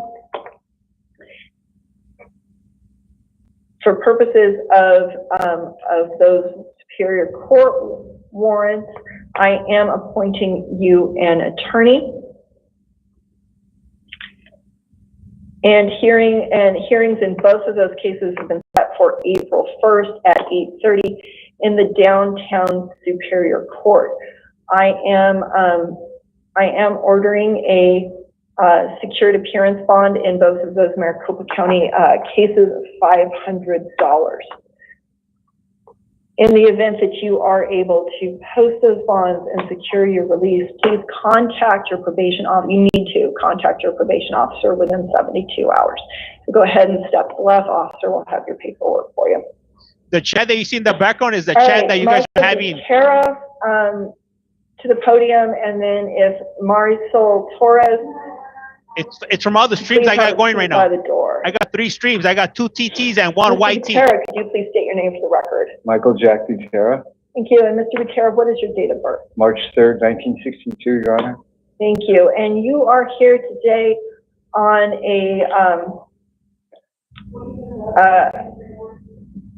a new case for possession of dangerous drugs, a Class 4 felony, and possession of drug paraphernalia, a Class 6 felony. I am finding probable cause for both of those offenses. I am appointing you an attorney and setting 2 court dates for you. The first is on April 9th at 8:30, and the second one is on April 11th at 8:30, both in the downtown Superior Court. Now, as long as you'll tell me that you are going to attend those hearings, I am inclined to release you to pretrial services. Okay, I will attend, Your Honor. Okay. So, in the event that you, since I am releasing you to pretrial services, no weapons, no drugs, no alcohol. Okay. Yes, ma'am. All right. And please continue to keep the court updated with your local, with your address. If you will go ahead, step to the left, officer will have your paperwork for you. Thank you, Your Honor. Gracias, Coco. Highly appreciate it. All right, Marisol Torres, and then if Jason Menino could please have a seat by the door. Damn, hey, these courts have been nonstop. Pima County, now this county? Good afternoon, Ms. Torres. Can you please state your name for the record? Marisol Torres. And Ms. Torres, what is your date of birth? 09/15/2002. Okay. Is this live? Torres, you were arrested for 3 violations. The first is assault. As misdemeanor assault, I am finding probable cause for that. The second one is aggravated domestic violence. I am not finding probable cause for that for the limited purposes of today's hearing, and also for the limited purposes of today's hearing, not finding probable cause for your other violation, which was kidnapping. That does not mean that those charges are dismissed. I am finding that I am appointing you an attorney and setting 2 hearings in your case, April 9th and April 11th, both at the downtown Maricopa Superior Court. Now, I am inclined to release you to supervised release so long as you promise to attend those 2 hearings. Is that a yes? Yes. Okay. You are not to have contact with the alleged victim. You are not to initiate contact with the victim. No weapons, no drugs, no alcohol. You need to obey any orders of protection or injunctions against harassment that may issue against you. You may not reside at the same location as the alleged victim. Right. If you need a civil standby to get your stuff, then you will need to arrange for a civil standby through the city where the property is located. Okay. All right. If you'll go ahead, step to the left, officer will have your paperwork. Who is this? All right. Dang. Jason Menino, and then Marlene Sanchez, if Ms. Sanchez would please have a seat by the door. Hey guys, is this live? Mr. Menino, will you please state your name for the record? Jason Menino. All right, and Mr. Menino, what is your date of birth? 6/18/2002. Thank you. And you are here today on 3 violations: racing, a Class 1 misdemeanor; reckless driving, a Class 2 misdemeanor; and excessive speed, a Class 3 misdemeanor. I am finding probable cause for all 3 violations.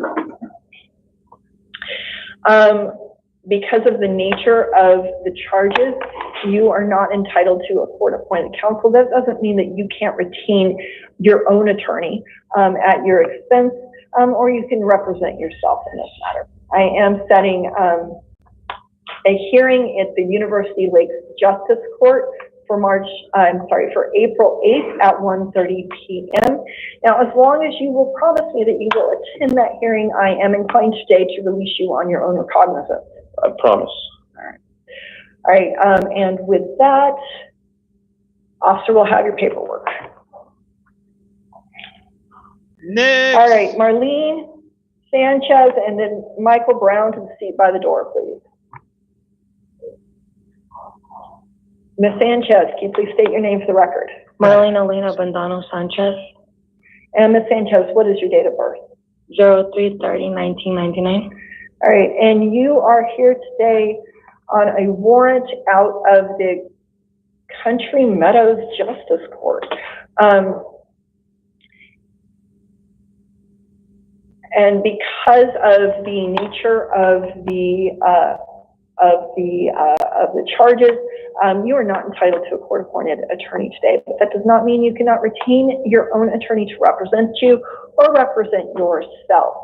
I am inclined to release you today on your own recognizance, so long as you will promise me that you will attend the April 10th hearing at 8:30 at the Country Meadows Justice Court. Okay. What up, Kate? All right, if you step to the left, officer will have your paperwork. All right, Michael Brown to the podium, and then Matthew Morin, Mr. Morin will have a seat by the door. It feels like the whole city got picked up yesterday. Is there anybody left in Maricopa County?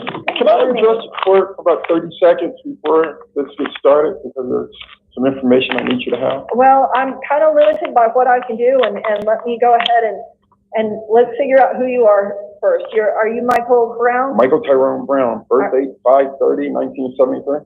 All right, and sir, you are here today on a warrant out of the state of Texas. Yes, ma'am. All right, did you get that white laminated card Yes. they gave you? That's kind of what I need to speak with you about. in Okay. regards to that. Well, as you saw on that white laminated card, and I've got a script, so let's do the script, and then if it answers your questions, we're good, and then if you still have questions, we'll talk about it. It's not questions, it's facts in regards to this, because I'm already out on bail on this case. She's gonna be good. And I'm trying to give you the information for that. I'm limited by what I can do. We did confirm the warrant in the system, so the warrant is confirmed. No. And Texas has issued it. It's 100% accurate. Did you bond here or in Texas? I bonded here in Parker City Jail, La Paz County. I have the deputy here called over there and he verified it. This is the court number, the record number that they gave him, the bail amount that they gave him, and the date that I bailed out. Hold on. Oh, okay. I'm tracking. He might be within his rights to speak up, because if he already got picked up and is on bail from another county. If you'll go ahead and give that note to the officer, we'll try to call them and look it up. Go ahead and have a seat. Thank you very much, ma'am. All right. It looks like he might be getting out. See you over here jumping the gun, thinking we got another one. Shut your mouth, and so we'll see right now if you will. He was in fact. Says I got the facts. He got them tapes, if you will. To tell the good your clerk and everything of it is there is. Hey, that'll be pretty. Right? If you go to IR and just hit in custody, with a little note on there that's just kind of helpful for the other. Yes, we actually we're able to confirm it. You know, you can't confirm it. Don't check that if you can't confirm it. And then just say, Okay.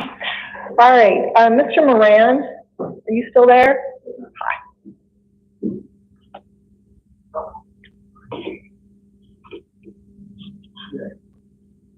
All right, this was the first dude, right? That said he was already in jail, and so I guess they verified it. Mr. Moran, because the officer was able to confirm that you were in fact in custody on the date that that warrant was issued,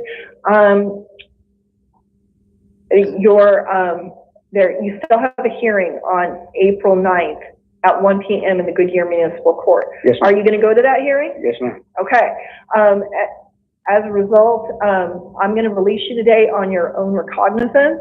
Yes, ma'am. But please make sure to keep the court updated on your address and go to that hearing. Yes, ma'am. All right. April 9th? April 9th. The officer will have your paperwork, and you need to wait for him to get that for you, and we need to reprint your order too. All right. Thank you. Have a good day. All right, so that dude's getting out. He caught a break. So let's see what she does with the other gentleman there. Is she gonna let him out? Because that's like kind of like double jeopardy. How are they gonna make you pay bail twice? You're bailed out already you got picked up in another county. You bailed out from Texas, and then they're gonna pick you up again in the same state when you already paid bail. Like, that makes no sense. If you will, if you guys are tracking. Where's Danielle Larson? Is Ray. See, I want to know who that girl tried to. Jeez, Mosos. Hey, so after this is done, we're gonna jump over to Connecticut Board of Parole hearings. You guys are late. We originally started out with Kentucky. We did Kentucky this morning. Oh snap! How long has it been running already? Okay, we've been on for damn. I've been on for 7 hours. And I need to do something with myself. I need to go take up like a hobby or something. Hey, thank you, Michelle. Thank you for the follow. Highly appreciated. Any parole hearings? Yeah, you missed the earlier one from Kentucky, but we're gonna run Connecticut right now when this is done. All right. So just sit tight, bro. 7 hours? Damn, bro. 7? This is your hobby. Don't leave us. Ay, ay, ay. Hey, please do me a favor. Just hit that follow button. We need to get the small account to 10,000 subscribers. I'm trying to hit the what do you call it? The creator fund or whatever it's called. Sir, how do you get access to the live video from the court? With my Twitter fingers, if you will. Tap the screen. Hey, what's up, nalgas tumbadas? We see, as long as your wife doesn't put you in the doghouse. My wife's working. She loves it that I leave her alone, because if not, then I'll go to her office and I start messing with her, and then she'll get all upset and whatnot. She'll get all distraught because she has her own work issues and stuff. You know, people emailing her that they didn't get their job done and excuses and whatnot, and that I don't help the situation. So she loves it when I'm over here, and you know, when I leave her alone. So during work hours, if you will. No, seriously, does anyone have access to the live stream for the court? What the wood? Hey, what's up? And also, hey, don't forget, sharing is caring. Share the streams with your loved ones, with the ones you don't love. Send it to everybody. Let me see. It's you're been, man, yeah, I've been up for a minute. 12 hours. Hey, if you will. So maybe we can, do you have any house calls? No. Okay. Hey, thank you. So let's have him move to the 2. And we can just tell Mr. Brown, we can see your case.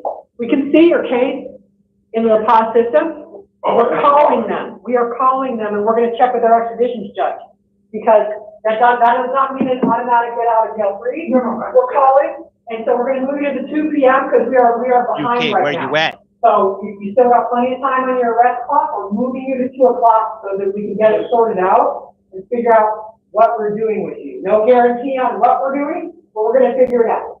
Because we see that you do have the case, you found it. I just wanted to let that be known to the court, because I was told it was a clerical error because they should have been taken out of the system. No, it's not a clerical error. Here's the problem. Getting arrested in a different state does not quash a warrant in Texas. It never will. That warrant is live in the national system. If you're released tomorrow, you get stopped by another cop, they're going to arrest you on the Texas warrant. Oh, wow. Yes, it does not quash it in the other state. This is why you should avoid getting felony warrants in other states. Right. That being said, I have been here a long time, and I've never seen this. So it's daytime, lucky for you, lucky for us. So we're going to get some information. We're going to call our fugitive judge. We have a judge that presides over these and say, what do you want us to do? But first we want to gather some facts for her so she can make a good decision. Because we are not experts on this, but she is. So we're going to bring you back at 2, because that's going to take some time. And she's doing the 2 o'clock calendar also. Thank you for the time to it. Yeah. Damn, that was have to wait till the 2 o'clock. The 2 o'clock hearings. No, you didn't. I need to copy of this one, this one. Oh, yeah. For our file. And I'll. Why is we'll this? have- Yeah. I need to start finding everybody. Yeah, I like that they're yelling. It's more dramatic. What happened? It didn't send it, it didn't, that's great. Okay, thanks. So I think if we have the house. All right, court stands adjourned until the 2 p.m. calendar. 2 p.m. Okay, now, hey, we're going to go to Connecticut now. Are you guys ready for some Board of Parole hearings in Connecticut? Let's see what it is. Give me a moment while I switch it on over. Okay, give me a momento over here. Oops, I turned up the wrong one. Just here, just be patient here. I know you guys don't have patience. And that's why you shouldn't get locked up, because being incarcerated, it requires a lot of patience, if you will. Don't be looking at where I've been going for these streams. I know you guys are looking. You guys want to figure it out. Let's see what I can find here. Connecticut in the house. Let's see what it is. Hit the follow button. James is on the road to 10K, if you will. Hey, thank you. Highly appreciate that. Highly appreciate that. You guys are over here lucky. I know it. I know you guys are lucky. Where's James? Go. You're at 9,466. Thank you, man. Almost Will gain some restitution. Okay, look, so this is going on right now. I have 2 options. I'm gonna give you guys the options, okay? I could run it right now. It's live right now, okay? Or I could go back to the beginning so we could watch all of it. What do you guys want to do? You guys want to start off right here where we're at right now, or do you want me to run it from the beginning? This hearing's been on for damn, it's been on for 6.5 hours. All of it. Run it. Oh, okay, everybody, keep it live. Keep it. Oh, I don't know. What should I do? Beginning, live. What should I do? Where this is Connecticut. All right. What do you have that will make you successful? What do I have that will make me successful is my determination and my will to succeed. My desire to succeed. My desire to be looked upon in a positive way again. I hurt a lot of people, and I've disappointed a lot of people, and I embarrassed a lot of people, and I hurt a lot of people. So my biggest redeeming quality is I feel like I have to do whatever's required to regain some respect, whether it be from the victims, whether it be from my family, whether it be from society as a whole. I want people to be able to say, well, that guy, he fell down, but, he found a way to get back up, and he's doing well. And, he's working hard to pay restitution. At the very least, I want people to say, you know what? He didn't let this incarceration define him. He didn't let the circumstance define him, because a lot of times you can let your circumstance deflate you, or you can let them define you. And, my redeeming quality is I refuse to let this situation define me. And I will be successful. I will be able to, I will pay the victims back. And I will be looked upon at some point as, in a positive manner, as someone influential, as someone loved. One last question. Do you still own a home? Do you still own properties? No, I don't. No? Okay. All right. Thank you. I have no further questions. Your banner is in his face. Mr. Smith, do you have a gambling problem? Yes, ma'am. What about now? What have you done to address it?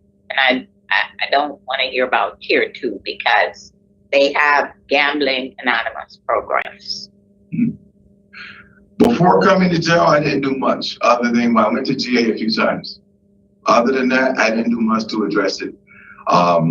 But I know going forward, when I get out, I plan on attending these classes, going to GA regularly. Oh, shit. I plan on banning myself from the casinos.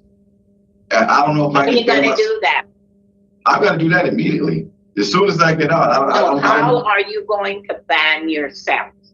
I believe I can either make a call to the casinos and let them know who I am, or maybe write a letter down there. I don't know what the process is, but I will figure out whatever it is. I'll work with maybe a parole officer or whoever I can to figure out how I can ban myself. I don't know what the process is, but I'll make sure that it's done. I had already planned on doing that. So here's what's concerning, Mr. Smith. When my colleague, Ms. Smith Mary, and the parole officer asked you to identify a high risk for you, and you said there was none.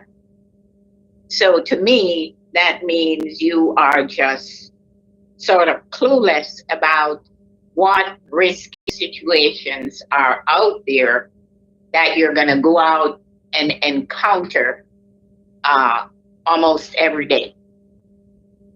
And as she said, there's casinos, all kinds of online gambling, buying tons of lottery tickets. I look at all of that as gambling. And I was hoping to hear you say, I am going to connect with Gambling Anonymous. I'm going to get myself a sponsor just in case I have one of those urges or cravings to go and do some gambling. And so those are the concerning things for me that I didn't hear you talk about when my colleague asked you all those questions. And before I, go any further, I just want to say I'm sorry to hear about the death of your mom and your uncle and your cousin. Thank you. So, those are concerning areas for me. And so I think you need to spend time really thinking about what makes you want to go and gamble, because those feelings and thoughts don't just disappear. You have to figure out how you're going to manage that. The only reason why I didn't understand, I had misunderstood what she was saying about risk. I didn't understand because that's when I went into tier 2, because we run on. I know you said you don't want to hear about tier 2. Well, that's when I went into, yes, I planned on banning myself from the casino, having a sponsor, and I learned about triggers, and I do know that there's all this online gambling, and I see it on TV when I'm watching March Madness. I see all this stuff, but gambling right now is so far. I know that it's in the back of my mind and all these things there, but it's the last thing I want to do. Gambling has gotten me into so much trouble, and it's got me in this situation that I'm in right now. So you heard me talk about those urges and cravings that can come up any minute. Those are the same things that they identified here too. You need to know what your urges and your cravings are, and what things trigger you to want to jump in your car or want to go somewhere where you can make a bet. Yes, ma'am. That's exactly what we covered in tier 2, and that's why I mentioned earlier when I mentioned tier 2, I mentioned how important that tier 2 was for me, and how it really helped me to see and understand these things. And I did mention it earlier that tier 2 allowed me to see the triggers. It allowed me to see, wow, my buddy would call me and say, hey, let's take a ride to the casino, or somebody would say, hey, let's go do fantasy football or something along those lines. And the tier 2 program really helped to bring those things out, and it helped me to identify the things that I didn't see in the past. I didn't really pay attention to it, but the tier 2 program really allowed me to see it. And the only reason I didn't bring it up initially, I had misunderstood what she had said earlier. I got it. But I just want you guys to know that I absolutely understand that I have a problem, and I'm going to do everything in my power, to address that gambling once out of here. Even while in jail, even while I was in here, there's even gambling going on in here that I absolutely don't participate in. And those same triggers are going on right here in the dorms every single day. Guys are gambling, they got poker games, they got all type of stuff going on, and I don't gamble. What I do is I read, I go and I sit down, I meditate, I get up in the morning, and there's a book that I read called Word of the Day. It's about a positive word of the day, and I'll read that. I also read a book called Atomic, I didn't get a chance to get to it. I read a book called Atomic Habits. It's by James Clear, and it talked about your habits. So I've done things myself to help me, and what it does is it teaches you how to take small, it teaches you how to create positive habits, and like taking little steps to create positive habits. It's a book called Atomic Habits by James Clear. That was one of the books that I read and here to help me with the actual gambling addiction. I also read a book called The Power of Positive Energy by Tanash Chubb, and it's about, you know, just viewing everything positively. So I've done steps in jail and things here to help me address the gambling. And I don't participate. I don't even play cards. The guys say they want to play spades. I'm addressing my gambling here. I don't even play spades. I won't play spades. I don't play any cards at all. I go to work. Most of my day, I get up. We get it, Mr. Smith. I'm sorry. I apologize. I just want to make sure that you understand that I am taking steps to, thank you. Okay. All right, so we're going to deliberate on the record now. We'll let you know. All right, all right. His last name was Smith, right? She said. I'm going to look him up. I want to see how many people are left on this hearing. So let me see. It's a very difficult case. It's a financial case. It involves Mr. Smith manipulating the two victims out of a total of $468,000. Damn! What? He basically gambled it all the way. What? And then while he was out on pretrial, he had some more troubles where he was sued. It's the same kind of like behaviors. Yeah, you guys know what a good quarter, $500,000 for risk to recidivate. He has no criminal history. He's done the Voices program. He did the Tier 2 program. He's had a job. He has no disciplinary reports. He has support in the community. Smith. No, I do think that Mr. Smith has the ability to pay restitution. I know it's not for us to determine, today whether or not that will actually happen or not. It's to determine suitability for parole. It's not a case where we get input necessarily from the victims. There is great harm to both victims. As I said to Mr. Smith, the elderly victims lost their retirement, sell their home. That's out the window living right there. in a rental. Wow. The other victims, took money that they had saved. They had 2 children, adopted one of the sister's children. Really put them in financial constraints. However, go to the club. Do you think that Mr. Smith has the ability to go out, be gainfully employed, make restitution? It's disappointing in some respects. I like that. The golden toilet, right? That he didn't do any gambling treatment prior to being sentenced. I think it would have placed him in a much better space in terms of his rehabilitation or his addiction. Not long enough. What's up, So Tracy? I had come in today not really thinking that Mr. Smith was suitable for parole due to the harm to the victims. But when we do look at suitability for release, I think that Mr. Smith does meet the criteria. So I would be in favor of granting. Oh, we got one yes. Yeah. I agree. Everything that in reviewing the file, everything it said, it's there's no criminal history here. It creates outflow. State appropriate programming. He was sentenced to a sentence that is eligible for parole at 50%. I don't know. He hasn't done anything that for me would make him suitable for parole, so he's Detroit. Okay. Granted, he is suitable, but I'm going to oppose based on the nature and circumstances of the offense. Thank you for that. So it would be he can't hear them. He could hear them talking. He can't hear us, but he could hear them. Well, they did not confirm his release, so he needs a halfway house, mental health evaluation and treatment. He's a 2, but a lot of times gambling falls under that. Yeah. No contact with the victims. I only wrote one of the victims' names down, MWM. I did not write the couple's name down, unfortunately. They're right here.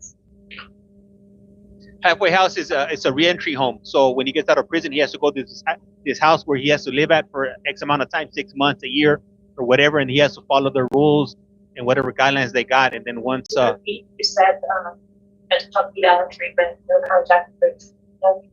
Thank you, Tracy. Halfway house. Wrote those names down. I just don't know it. But you guys know what I could do with $500,000? I probably wouldn't have to work for the rest of my life. I would move out. Maybe I'll move to like Thailand or the Philippines or something, and I'll be living large, lavishly with my family and all, man. Shh. My wife will never have to cook again. Shh. And this will do it at the casino. We see you gotta get your dream home, right? For reals. So they let him go. Facts. So the there creepers was always the husband and wife got 256,500, and then the other victim that was 212,367. So there was a husband and wife, and then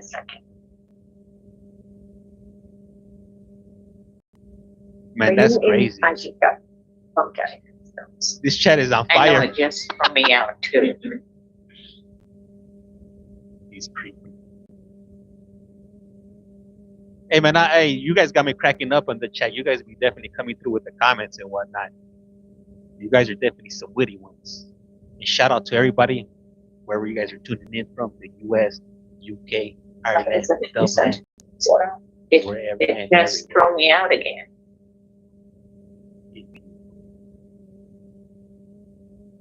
Two victims, not one. And they were elderly, which is the worst. Like that's I have that one. I have that one. He took advantage of some elderly people. He milked them for over $400,000. Is something wrong with the case now? And he gambled it all at the casino. It's like me, it doesn't make any sense. It don't compute. Like I know, I'm pretty sure it wasn't all one hit. It was all at one time. It was probably like increments, maybe like 50,000, 40,000, or whatever. Are you in criminal victims tab?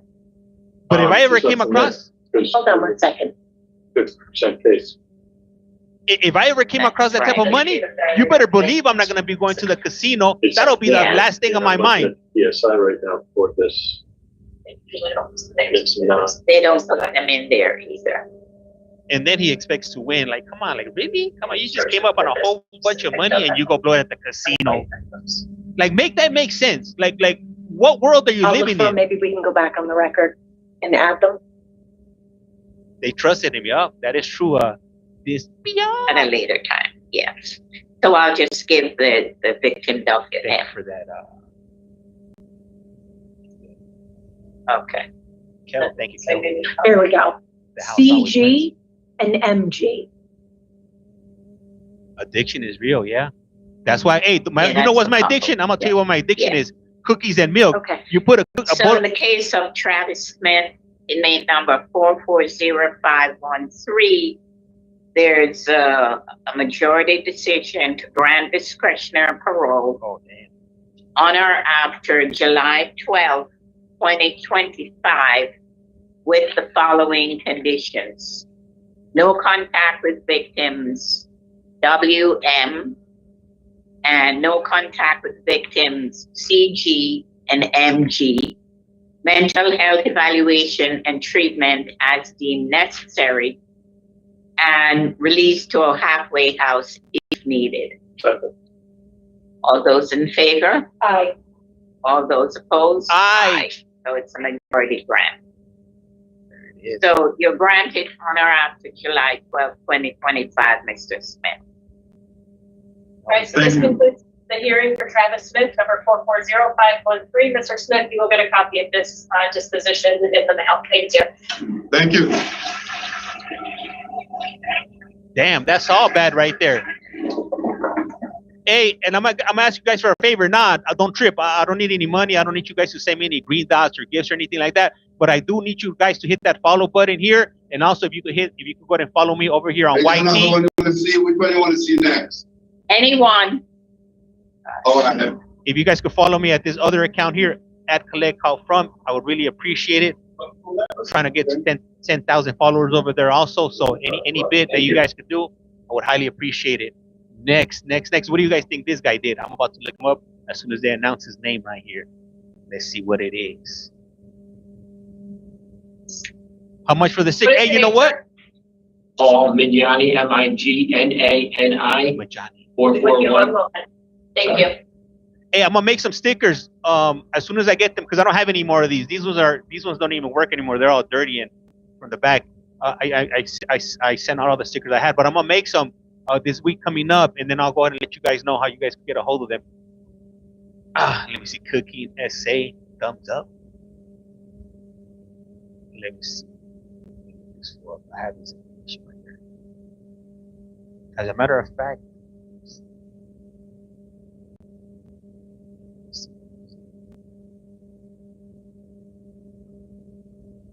Paul Christopher. This is gonna be his inmate number if you guys want to look him up. All right, it's gonna be 441480. First name is gonna be Paul. P as in Paul. AUL. Last name is gonna be MIGNANI. If you will, if you want to look him up before the court starts, so like that, you know what we're getting into today. See, the crypt keeper needs to do an evil. Let me look this Bob. Let me see what he got arrested for.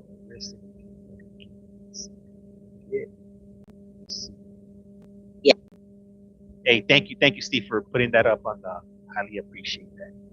Let me see. Danbury man violates release, gets more prison time. No, hold on, let's see. Good afternoon. My name is Parole Supervisor Brooks. Today is Tuesday, March 25th, 2025, and this is a hearing of the Connecticut Board of Pardons and Paroles. The following board members are present this afternoon, and by stating their names on the record, certified they have reviewed all statutorily required documents and available pertinent information in preparation for this hearing. Good afternoon, Joy Chance. Good afternoon, Mike Paul. Deborah Smith Palmieri. Please state your name and inmate number for the record. Paul Mignani, 441480. This hearing is being conducted in consideration of the parole application for Paul Mignani, number 441480. He is serving a sentence of 15 years after 6 years with 5 years probation for criminal possession of a firearm, sale of narcotics, and possession with intent. As of today, records reflect a total eligibility date of August 11th, 2025. There is no victim input in this case. There is an offender accountability plan for the offender, and it's been reviewed. It shows that the offender has completed voices and is currently working. Utilize the statewide. Sorry. I'm sorry. I said correct. Yes. Utilizing the statewide collaborative offender risk evaluation system scores, the offender's overall score for recidivating falls within the moderate range. This is your opportunity, Mr. Mignani, to express to the board why you believe you should be granted parole, and you may begin. Thank you. I'd like to start by thanking the board today for the opportunity to be here. I believe I deserve parole because I have always been active and a hard worker in the community. And now with this time being incarcerated, I am ready and I have taken responsibility for my 4 actions in my life.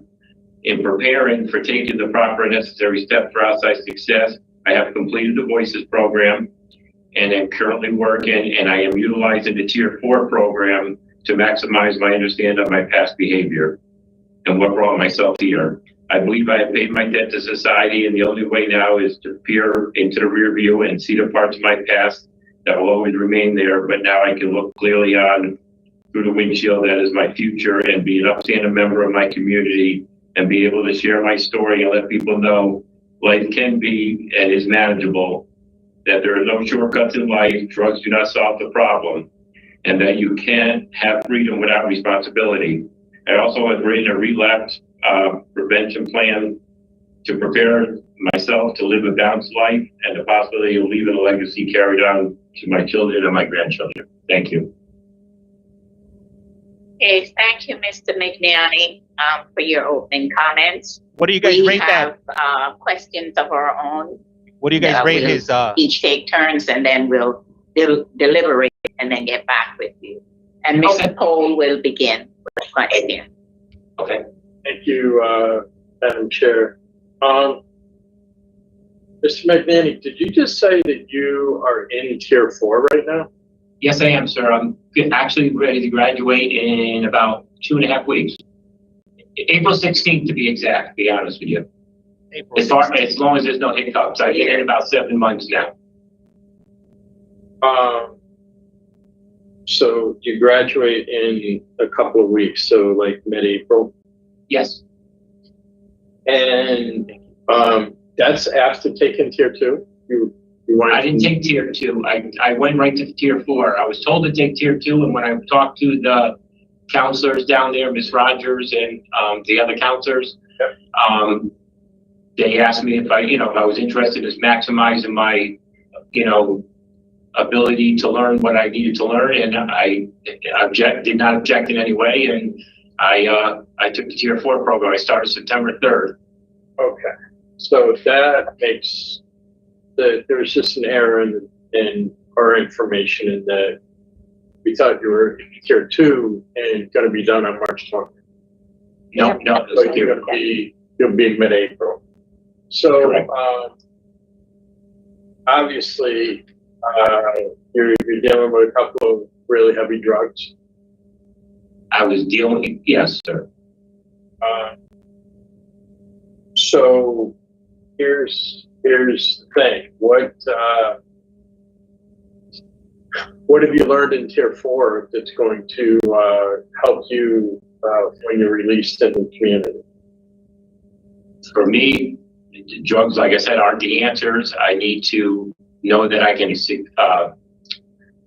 ask for help is the main thing for me. I always thought I could handle things on my own, but I became isolated, and I didn't ask for help. I didn't seek a mentor or a sponsor. I've been doing AA and A programs at least 4 to 5 times a week, outside speakers as well as in the community itself in the unit. And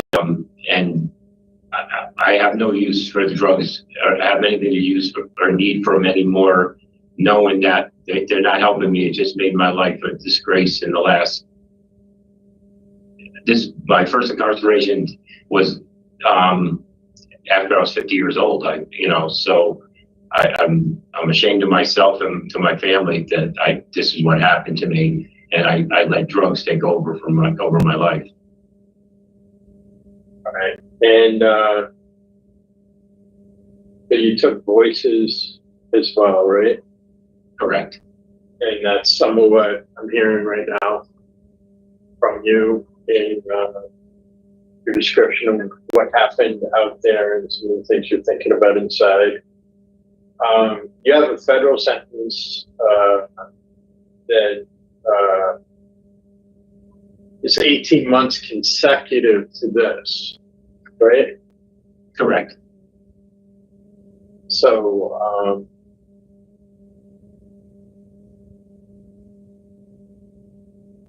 when you, so do you have a recovery plan for when you're in the community? You said, yes, I do. I wrote it. There's a couple of things, right? So when I asked you about what you learned in Tier 4, you said ask for help. I'd like to know from who. And then, like, what is your plan in the community? My plan is going to be to get a job, go to work, start, be a part of my community, join social groups, go to meetings, get a sponsor or mentor, set some goals for myself, stay away from people, places, and things that are put me in bad situations that cause my triggers or any kind of cravings that I may have. Stay away from old friends that were negative and not good for me, because I need to start fresh with positive people in my life. Not be around old friends, old girlfriends that I allow to myself to bring myself down. I want to help other people that are out there. You know, I've worked all my life. I never even took a drug in my life until I was probably 48 years old. And it was, I don't even have an excuse, to be honest with you. It just was stupidity. I don't know why I did it.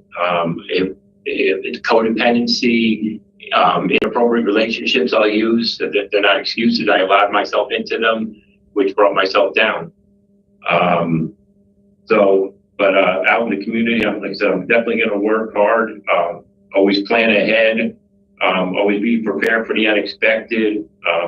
Be aware. It's a lot easier to cope with something when I'm aware of the situation and step back and think before I react or act on any situation. Learn not to make seemingly unimportant decisions and things like that. It looks like somebody's calling BS on his statement there. They don't believe him. What do you guys think? It's one just big mess with drugs. So, how's your relationship with your son? My son, I have 3 boys. I have excellent communication with all 3 of them. My youngest one is 18. My second one is 22. My oldest one is 32. So you're going to Brookfield with your 32-year-old? Correct. He lives there with his wife and and my new granddaughter. Damn, I wouldn't want to be in prison at that age, man. I wouldn't want to be in prison at 45. Am I 44 or 45? I'm 44. I wouldn't want to be in prison at 44. I have no follow-up. This is Connecticut, yep. So we're going to deliberate, give you our answer. Okay, thank you. I'll give him a chance, but I wouldn't feel confident about it. You said it's a hot mess.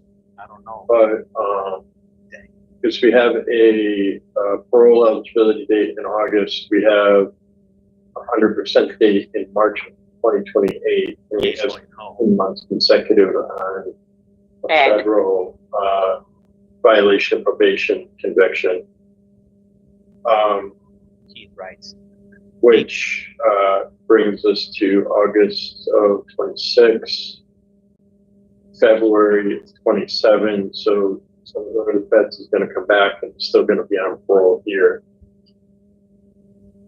So, I mean, everything that he's done, I think what he's gone through Tier 4, which is a really important program to go through. I think there'd be some more opportunity during the 18 months he's in federal custody to do more programming. He's got a recovery plan. He was able to, what he took from Tier 4, his recovery plan, number 4 and 5 were sponsored mentor and meetings, which should be number 1 and 2, because if they aren't number 1 and 2, right. 1, 2, and 3 are going to be out the window the next time you use heroin or cocaine. Exactly. But he's done a good job. He's worked as a clerk in the chapel, which is a good position to be in. So I would support his parole to a scheduled detainer. And the only thing that I have is there was a codependent listed as Don Juveniles. Right. In Halfway House because it's going on federal detainer. Right. So, so we're supposed to have it until August 11th. Right. We can't.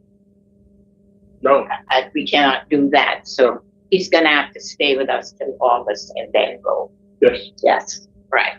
Yep. I just want to make sure he knows. So, So he ain't going anywhere. co-defendant, halfway house, and to his federal detainer. Yep. Paul McNally, inmate number 441480. There is a motion to grant discretionary parole on or after August 11, 2025, with standard parole conditions and the following conditions. No contact with co-defendant Don Gonzalez, adding a halfway house, and release to his federal detainer. Do I have a second? All those in favor? Aye. I vote aye. The motion is granted. Mr. McNally, good luck. Thank you, ma'am. And thank you, everybody. I'm all set. Paul McNally, number 441480. You are free to go. You'll get a copy of the disposition in the mail. You can have the officer send in the next person. Thank you. Thank you. I don't blame him. Something I don't blame him that he's not happy or he don't look happy, because at the end of the day, he's going to go to prison anyway. He's going to go to the federal system now. Michael to a little bit. Yeah. He has to finish up whatever time. Yeah, the last guy is, oh, sure, you have. Well, two. one of them? No. Let's see. How do I know if I'm muted? Good afternoon. My name is Denzel Colo. Denzel. Sorry. Denzel. Your name is what, I'm sorry? Caldwell. Denzel Caldwell. Okay, then Cadwell. CALDWELL. Denzel. His first name. Inmate number is going to be 443861. If you guys want to look him up before it starts up. So the other guy that just left right now. Good afternoon. My name is Parole Supervisor Brooks. Today is Tuesday, March 25th, 2025, and this is a hearing of the Connecticut Board of Pardons and Paroles. The following board members are present this afternoon, and all statutorily required documents and available pertinent information in preparing for this hearing. Good afternoon, Joy Chance. Good afternoon, Mike Paul. Deborah Smith Palmieri. Thank you, Steve. Thank you. Please state your name and inmate number for the record. Denzel Caldwell, 443861. This hearing is being conducted in consideration of the parole application for Denzel Caldwell, 443861. He is serving a sentence of 10 years, suspended after 34 months with 3 years probation for criminal possession of a firearm. As of today's records, his parole eligibility date is reflected as September 5th, 2025. There is no victim input in this case. There is an offender accountability plan for this offender. It has been reviewed and shows that he has completed the following programs: Embracing Fatherhood in Tier 2. Utilizing the statewide collaborative offender risk evaluation system scores, the offender's overall score to recidivate falls within the very high rate. This is your opportunity, Mr. Caldwell, to express to the board why you believe you should be granted parole. You may begin. Mr. Caldwell, before you start, is that I have 924, but you said 25. Can you check it for me, please? This says 925.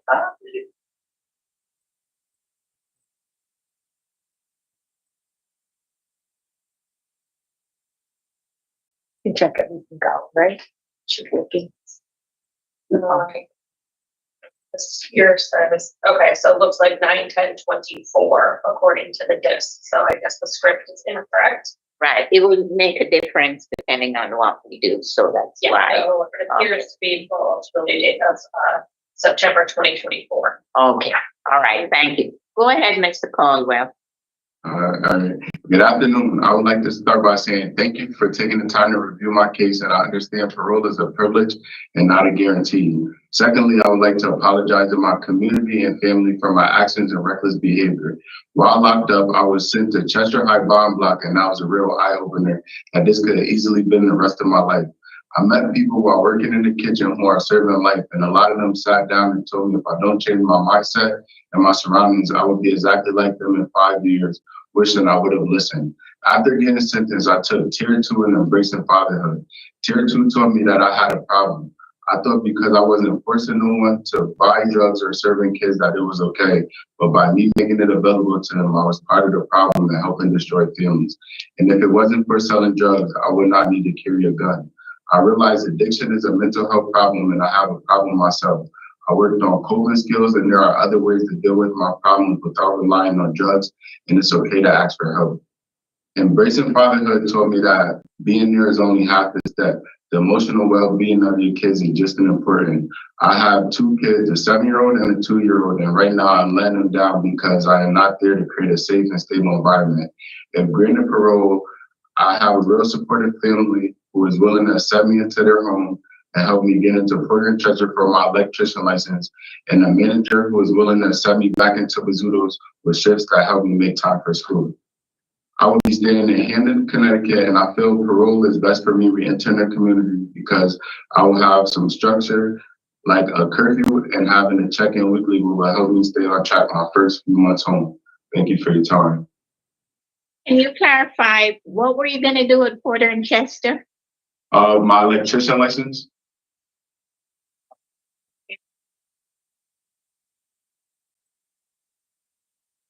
Well, Mr. Caldwell, I certainly appreciate the time that you took to write your statement and to share it with us today.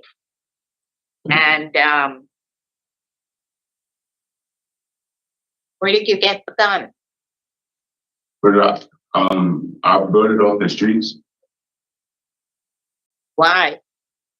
Because due to my environment that I was living in, and what I was participating in, I felt like it was for my safety. So in other words, because you were selling drugs, you felt you needed a gun. Yes, ma'am. So now that you know the dangers of selling drugs and the harm it does to people, you know you don't need a gun. Yes, ma'am. I realized that. Yes, ma'am. I realized that carrying a gun was just put myself in even more harm's way because I could easily have took somebody's life and I would ruin 2 lives, their lives and mine. Did I miss anything? So you talked a bit about Tier 2.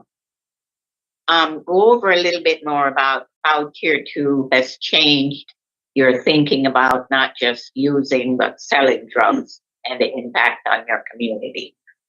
Well, I realized more that like drugs is a mental addiction. So because you think that you're taking a drug that, oh, I'm just coping with my feelings, you're not really coping with none of your feelings. You're just suppressing them that later it'll rub bad. Then being incarcerated, I met people who OD and stuff like that, and talking to them, I realized that by me being there to sell the drugs, I'm enabling them. I've seen people that I love and grew up with while I was incarcerated die due to doing perks, and then it turns into doing dope, and I just don't want to be a part of that. And then I said that I learned that I had a problem because I thought just because I was using weed and drinking that it wasn't affecting me, but it did affect me. It made me not express my feelings or talk certain things out that I had suppressed. So when I came to jail and I became sober, I was dealing with a lot of problems and I didn't know how to cope with it because I always used drugs to cope with my problems. So I had to learn how to cope. So you have a big birthday this year. Yes, ma'am.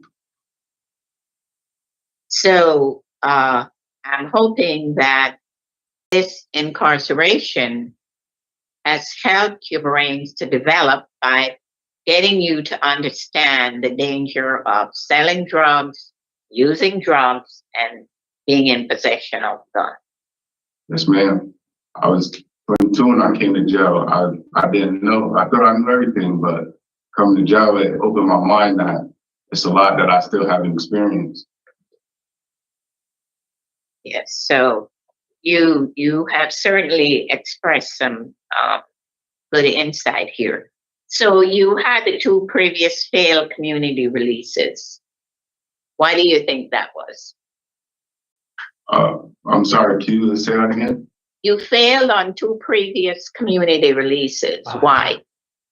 Oh, I think there were conditional discharges. Yeah, I had conditional discharge. So I feel like at that time, I was still growing up, and I thought I never been through nothing serious as far as being like taken away from my family or being like locked away. So it was a game to me. I'm not gonna lie, but me going to Cheshire and meeting people that are never coming home or that's their home, it opened my eyes like this could easily be me. So now me knowing that, I feel like it's in my head. Like every day I wake up, like I gotta do better. So you've been previously employed at Bazoodas and Jordan Furniture. Yes, and you ma'am. also have some forklift training. Yes, ma'am. So you've indicated that you can go back to Bazoodas. Yes, I have a manager, Mike Belusa, who I've been in contact with, that is willing to give me a second chance. Okay, and you contacted him? And he Yeah. that? Yes, ma'am. Okay. And so your release plan is to work at Bazoodas. You want to return to school and become an electrician. But in the meantime, are you aware that there are community-based programs that might be able to help you financially with that? My aunt, the lady who else I'm going to, she's been talking to me like on the phone, explaining like that with being on parole and stuff, that I will be given opportunities where they might have a program for me to go complete to further that. Okay, that's your aunt in Hamden? Aunt Dolores, her name is Dolores Robinson. That's in Trevor Street in Hamden, Connecticut. Right, in Hamden, yes. Yes, ma'am. Okay, and you have 2 children. Yes, ma'am. I have a 7-year-old daughter, Kamora James, and I just had a son. He's 2. His name is Denzel Cuovo. He's a junior. Okay, very good. So you have to start doing positive things so that your children can look up to you and want to be like you. Yes, ma'am. Okay. And I know you also said you want to be a better father. So while you're out in the community, you might also, look up maybe a fatherhood program that you can participate in, because it sounds to me like you got a wake-up call from being in this incarceration and then listening to the elderly, others who are there, that are advising you that you're going to be like them if you don't do something positive. Yes, ma'am. So it seems to me that you've been given some encouragement and you've completed some programs that you seem to be on the right track. Thank you. Okay. Do you know if the gun that you had was ever fired or if it harmed anyone in the community? No, ma'am. I wasn't really sure about that. Like, I'm not gonna lie, I wasn't thinking. Like around that time, my mindset was only what was in front of me. Okay. Well, that should be something that you might want to think of so that you never want to go out and buy a gun. That's right. Okay. All right. I have no further questions for you, Mr. Calder. Let me see what my colleagues. I have no follow-up. So, Madam Chair, we're all set on this. okay. So, Mr. Caldwell received 1 ticket for interfering with safety and security. Besides that, I know he completed the tier 2 program, and embracing fatherhood. What I liked about what Mr. Caldwell says was the impact that the Tier 2 had on him, along with his conversation with other older inmates that were there, which sometimes is really a good way for a younger person to learn about what the real deal is. And he seemed to have picked this up and taking it serious. And he has a good release plan. I know he previously completed a treatment program in 2014. And at age 14 and 15 was when he used marijuana and Xanax. He seems to be on the right track. He has a sponsor, someone who can guide him. Cheryl has already given him some ideas about where he can get help in the community. So I see all of that as positive. He has a job. He, currently has forklift experience in case he has to fall back on something. And most importantly, he wants to go to school to be an electrician, not a CDL driver. So I'm willing to give Mr. Caldwell an opportunity to go back in the community. Hey, Ashley, thank you. Highly As am appreciate I. that. And the only thing I would add to that is Mr. Caldwell identified as a high risk old friends. And I think that is significant for him, that old friends are where he's got into all this other stuff with. So Thank you, Zigzag. stays on track, takes care of his children, he'll be successful. Okay, and I only have standard parole conditions. So do I. Have anything else? Okay. So Denzel Caldwell, inmate number 443861. There's a motion to grant discretionary parole on or after March 25th, 2025, with standard parole conditions. Do I have a second? All those in favor? Aye. I vote aye. Motion carries. Mr. Caldwell, good luck, and we do not want to see you back here. Okay, thank you. Wait, so I got a question. I have one question. So so what's the next step now? Is somebody gonna reach out to me? And you'll get everything in writing. Okay.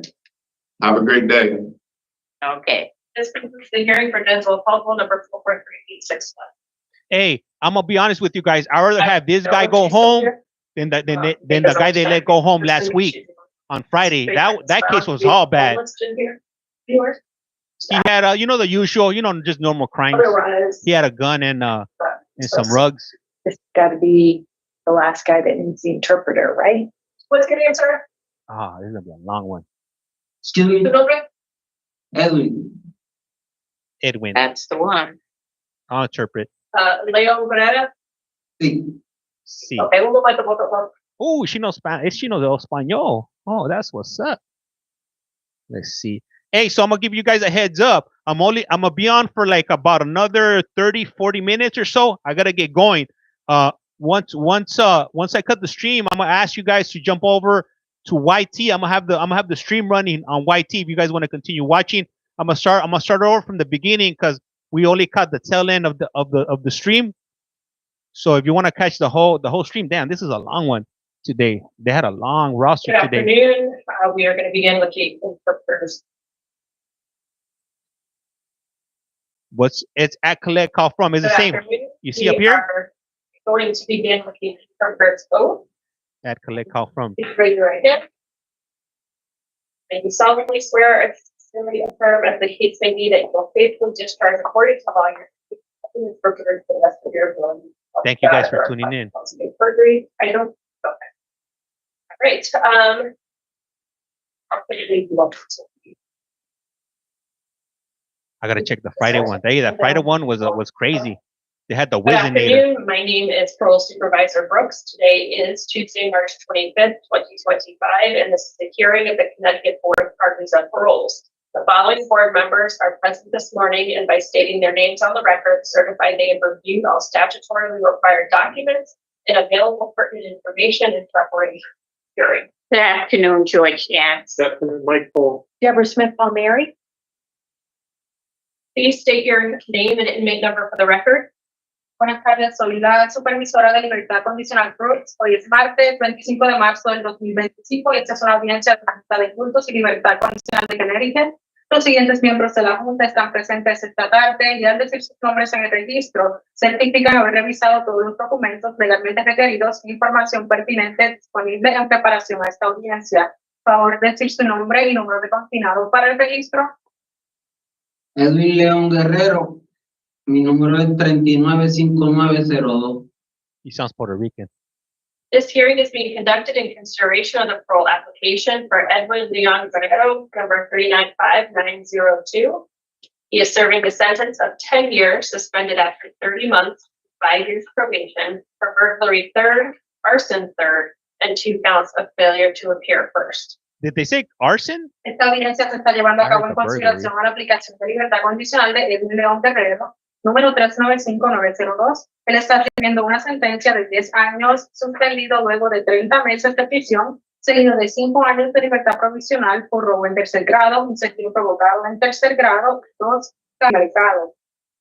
As of today, records reflect a parole eligibility date of December 26, 2024. There is no victim input in this case. There is an offender accountability plan for the offender that has been reviewed and shows that the offender has completed the following programs. Domestic violence. Utilizing the statewide collaborative offender risk evaluation system scores, the offender's overall score for recidivating falls within the high range. Hey, he can't. El día de hoy los expedientes reflejan una fecha de elegibilidad para libertad condicional del 26 de diciembre del 2024.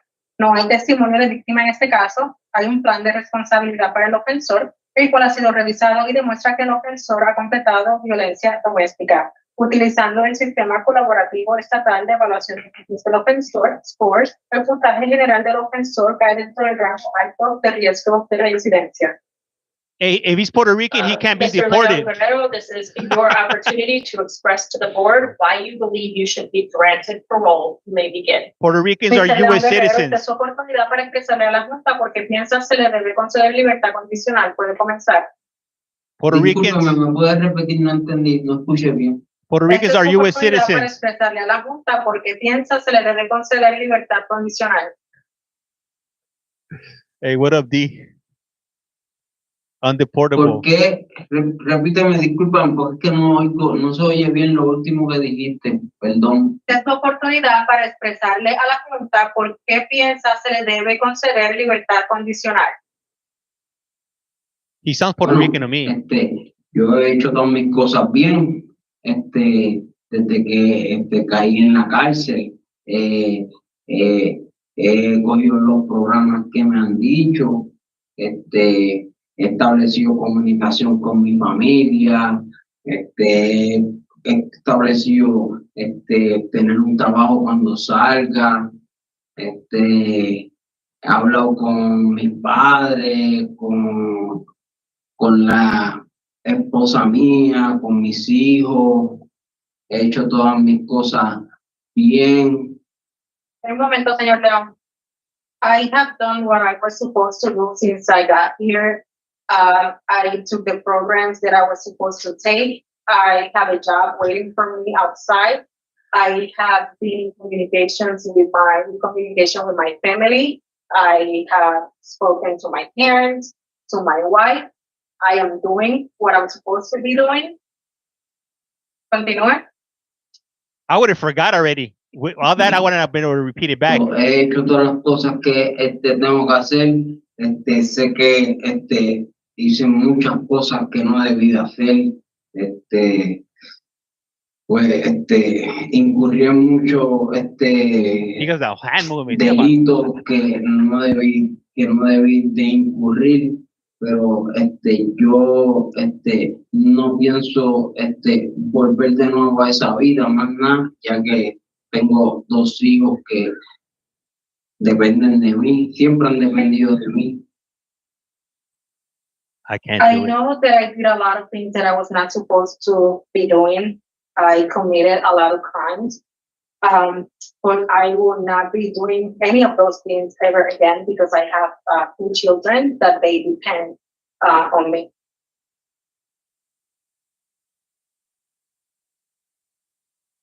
¿Sería todo? Sí. I don't trust this guy so far. As far as I can throw him, right, Stia? It's always the first Thank word. you for your opening comments, Mr. Guerrero. Gracias por sus comentarios de apertura, señor Guerrero. Each of us will take turns to ask you questions. And when we're done, we will deliberate and give you our answer. Cada uno de nosotros nos vamos a tomar el turno de hacerle unas preguntas, luego vamos a darle la decisión en su caso. Okay, so I'm going to begin with the questions. So, Mr. Guerrero, you have a drop score of 5, which is the highest in DOC, and you have not completed an addiction services program. Mr. Guerrero, usted tiene un puntaje de drogas nivel 5, el cual es el más alto en el departamento de corrección, y usted no ha completado un programa de adicción de drogas. Yo llené para que me dieran o tier 2 o voice, pero ellos me pusieron a coger el programa de Domestic Violence y nunca me llamaron para ese otro programa. I applied to take the tier 2 and the voices program, but they sent me instead to take the domestic violence, and I think they put me on a wait list. They never called me. Well, domestic violence is also on your OAP. El programa de violencia doméstica también está en su OAP, en su lista de programas. Did you? I'm sorry. Yes, I took the program. Okay. Did you recently receive a disciplinary report? ¿Usted recibió recientemente un reporte de disciplina? Things ain't looking good for him. Yes. When and for what? The creep keeper's on his bumper. ¿Por qué fue? Eso pasó el jueves pasado, hicieron un registro, encontraron según ellos unas cosas en mi cama. Yo le dije que no eran mías, que yo no uso más droga, que me podían sacar las pruebas que quisieran. Me sacaron las pruebas, pero como quiera salí negativo, pero como quiera ellos me metieron en la caja por el contrabando. He got caught with some Era drugs. una batería y un cable y un pen. It happened last Thursday. They were doing the check and they found some stuff in my bunk. And I told them that it was not mine. I do not use any drugs anymore, that they can test me if they wanted to. They did. It was negative, but I still got the VR for contraband. Hey, thank you.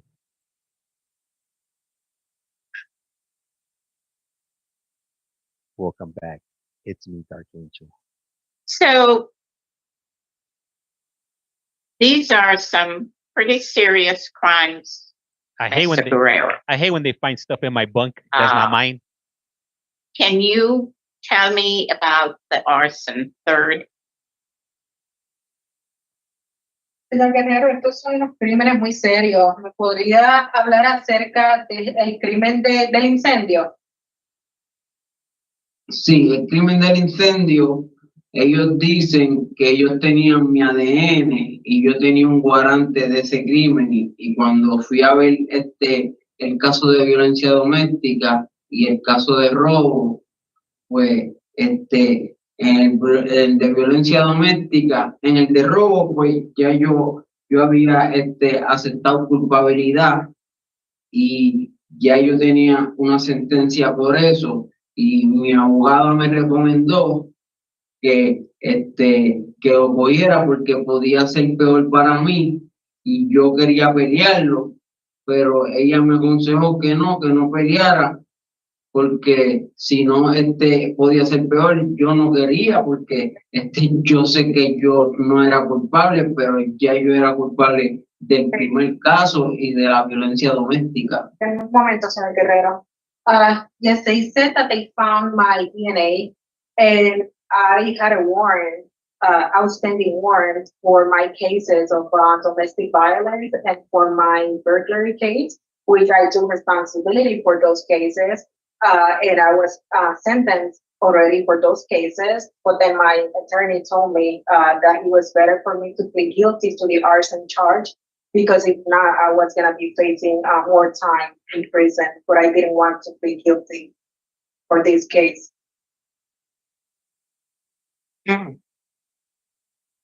Ella dijo que, okay. Sorry, go ahead. Ella dijo que no me iba a afectar, que lo cogiera, que todo se iba a quedar igual, que solamente el caso iba a estar ahí, encima de los otros. Y yo pues me dejé llevar, porque yo no sé mucho tampoco. My lawyer told me that it was gonna be okay, that it was not gonna make my case worse. He was just gonna run along with the other cases, and I just follow her advice. Yeah, so, you know, I don't want to belabor this, Mr. Guerrero, but, you know, I could not, in good conscience, put you out on parole, knowing that you have not completed programs to address your substance abuse, and knowing that you just received a disciplinary report, and that you've only completed domestic violence, which is one of 4 programs on your OAP. Lo que le puedo decir, señor Guerrero, es que no encuentro cómo yo puedo ponerlo a usted en libertad condicional en el día de hoy de una manera consciente, ya que usted no ha completado programas para abuso de sustancias y recientemente recibió un reporte de disciplina y solamente ha completado un programa en total de su lista de programas, que fue el de violencia doméstica.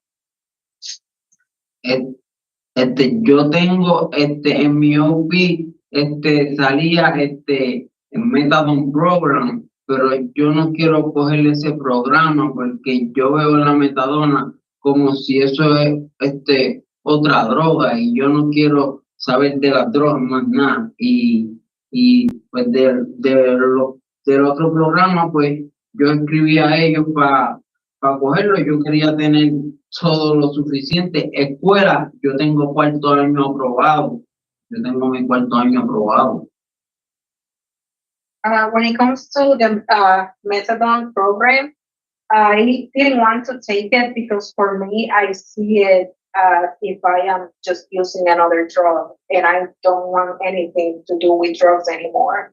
The other programs, I wrote to them, but I didn't hear anything back. And then when it comes to school, I have my high school diploma. Yes, I'm aware of that. Another concerning thing is that while you were in the community, you were referred to treatment between 2017 and 2022 at least 4 times, and you did not complete any because of lack of attendance. Otra de mis preocupaciones es que cuando usted estaba fuera de la comunidad, usted fue referido a tratamiento de abuso de sustancias entre el año 2017 al 2022 en al menos 4 ocasiones y usted no lo completó satisfactoriamente por falta de asistencia. Sí, estuve en el programa de metadona en la calle y no me sentía bien con la metadona, no me sentía bien y decidí no seguir con el programa porque me estaba haciendo daño. I was in a program for methadone outside in the community, but I decided that I didn't want to keep taking it because I was not feeling good. It was doing more harm to me instead. Yeah, these programs were at Catholic Charities. Estos son los programas de Catholic Charities. So anyway, I have no further questions. What do you guys think? I don't think they're gonna let him go. I have no follow-up. I don't see share your them. same concerns, Madam Chair, that there's no way they're gonna let this fool go. completed, to address his substance use, and the recent more also is the current DRs. Okay. Mr. Paul? I agree. Okay. So, and you just kind of summed it up for me. The fact that he has such a high drug score and has not been able to complete an addiction services. And more concerning with that is because the 4 times that he was referred to Catholic Charities, it was not for the methadone program. And he did not go to any of the groups that they had there. The fact that he just recently received a disciplinary report is also another factor. And he has had 3 previous failed community releases. So my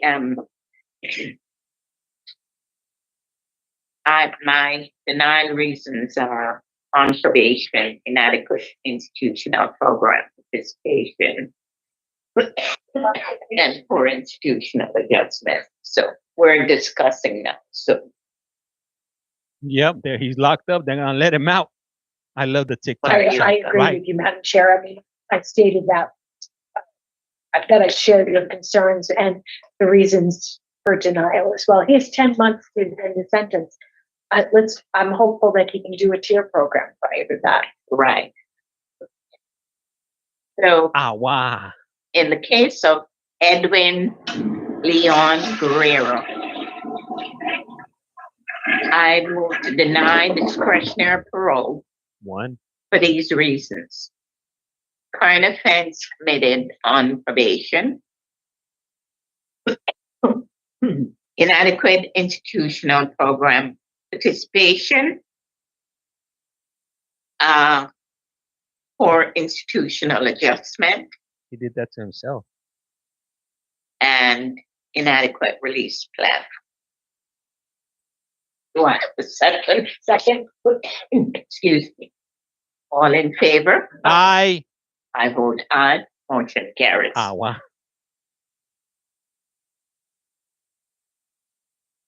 El hecho de que la ya no haya respetado un programa de drogas de servicio de adicción y que haya sido referido en 4 ocasiones a tratamiento de la comunidad, no de metadona, sino a otro tipo de programa, y no atendió los grupos, además de que recientemente recibió un reporte de disciplina, son otros factores por los que no encuentro darle la oportunidad en el día de hoy, además de que tuvo 3 periodos pagos de salida a la comunidad. En el caso de Edwin León Guerrero, número 395902, hace una moción para alegar su salida bajo libertad condicional por las siguientes condiciones: ofensa la cual cometida mientras estaba en libertad provisional, inadecuada participación en programas institucionales, plan de liberación inadecuado y pobre ajuste institucional. He wasted our time too. What about us? Edwin León Guerrero, number 395902. Esto concluye la audiencia de Edwin León Guerrero, número 395902. You're all set to go. You'll receive a copy of the paperwork in the mail. Sería que usted va a recibir una copia de todo este papeleo por el correo. Ok. Todo. Ay. That's it. Okay. Thank you, Liza. Appreciate you staying late. Tara, can we just quickly do the special parole conditions for Mr. Beck? Okay. Hey guys, so man, it's been a good run today. Damn, I just did a freaking thank you, appreciate that right there, Dulce, I think it is. Highly appreciate it, man. I just did 8.5 hours here, man. I need to do something with my life. This social media thing is consuming my life, if you will. So I gotta get back to reality, man. I just dropped there. Imagine I haven't done anything. The thing I did was take a shower, brush my teeth, and get dressed. But If you haven't done so, please do so. Hey, hit that follow button. It's free 99. Are you out of your mind? And you know what? Hey, look. To be honest with you guys, I'm not looking for gifts, but what I am looking for is the follows and the shares and whatnot. That's what I'm trying to get to. I'm trying to get to that 10,000 mark so I can go ahead and start creating some videos and whatnot for the creator fund or the creator program or whatever the hell it is. I don't even know what I'm doing over here. No parole for you. You have to stay. Well, you know what I'm saying. So yeah, you know what? I appreciate you guys. Hey, I appreciate that. What is it? Just follow G. I need to get some glasses, some reading glasses. What is it right here? Let me see right here. This down. Oh, Renee B_6. Gracias, highly appreciate it. So yeah, so I got a white follow on YT. Oh yeah, 2 free collect. If you guys could do me that favor too, follow over on YT. What I'm gonna do right now is I gotta get off, but I'm gonna start the parole board hearing from Connecticut. I'm gonna start it from the beginning. Obviously, we only got the last 3 individuals. What's the YT account? The YT account, if you look, is somewhere up here. It says at CollectCallFrom, but I'll put it here on the screen to make it easier. It's the same thing. It's also on. You go to my profile. It's on my profile links. I make it really, really easy to be able to locate all my other social media accounts. Anyhow, I'm gonna start up the stream from the beginning. If you want to jump on YT to catch it, if not, then that's cool also. But I'll be back tomorrow. All right. Anyways, hey, I am Collect Call James. You are watching. You have a Collect Call From. I missed your live today. Was at work. Man, that's the worst. You are at work and you miss me. That's all bad. Well, I'm gonna go to YT. Thank you. Hey, I appreciate you guys. Hey, all right. Appreciate all you guys. And for those guys that have subscribed, that are paying I don't know if it's like $2.99. I appreciate you guys. I made some little icons and whatnot. I'm gonna try to get some better ones. I just wanted to throw something together because I didn't even know that was an option. But I appreciate you guys. You guys that subscribed. I appreciate you guys that followed. I appreciate you guys that are watching. I appreciate you guys that are lurking. I appreciate you guys that are not interacting. I appreciate everybody. One way or another, you guys are helping. Get me into the algorithm and whatnot. Anyhow, hey, I'm Collect Call James. You are watching. You have a Collect Call From. Hey, it's Luis Harvey. Luis. Like I said right here, life's like a candle. Once you blow it out, it slices out. And with that, we are out. Rato. Oh, I gotta go. Luis Harvey. Ay. I'm gonna transfer you guys over to Minnesota, all right?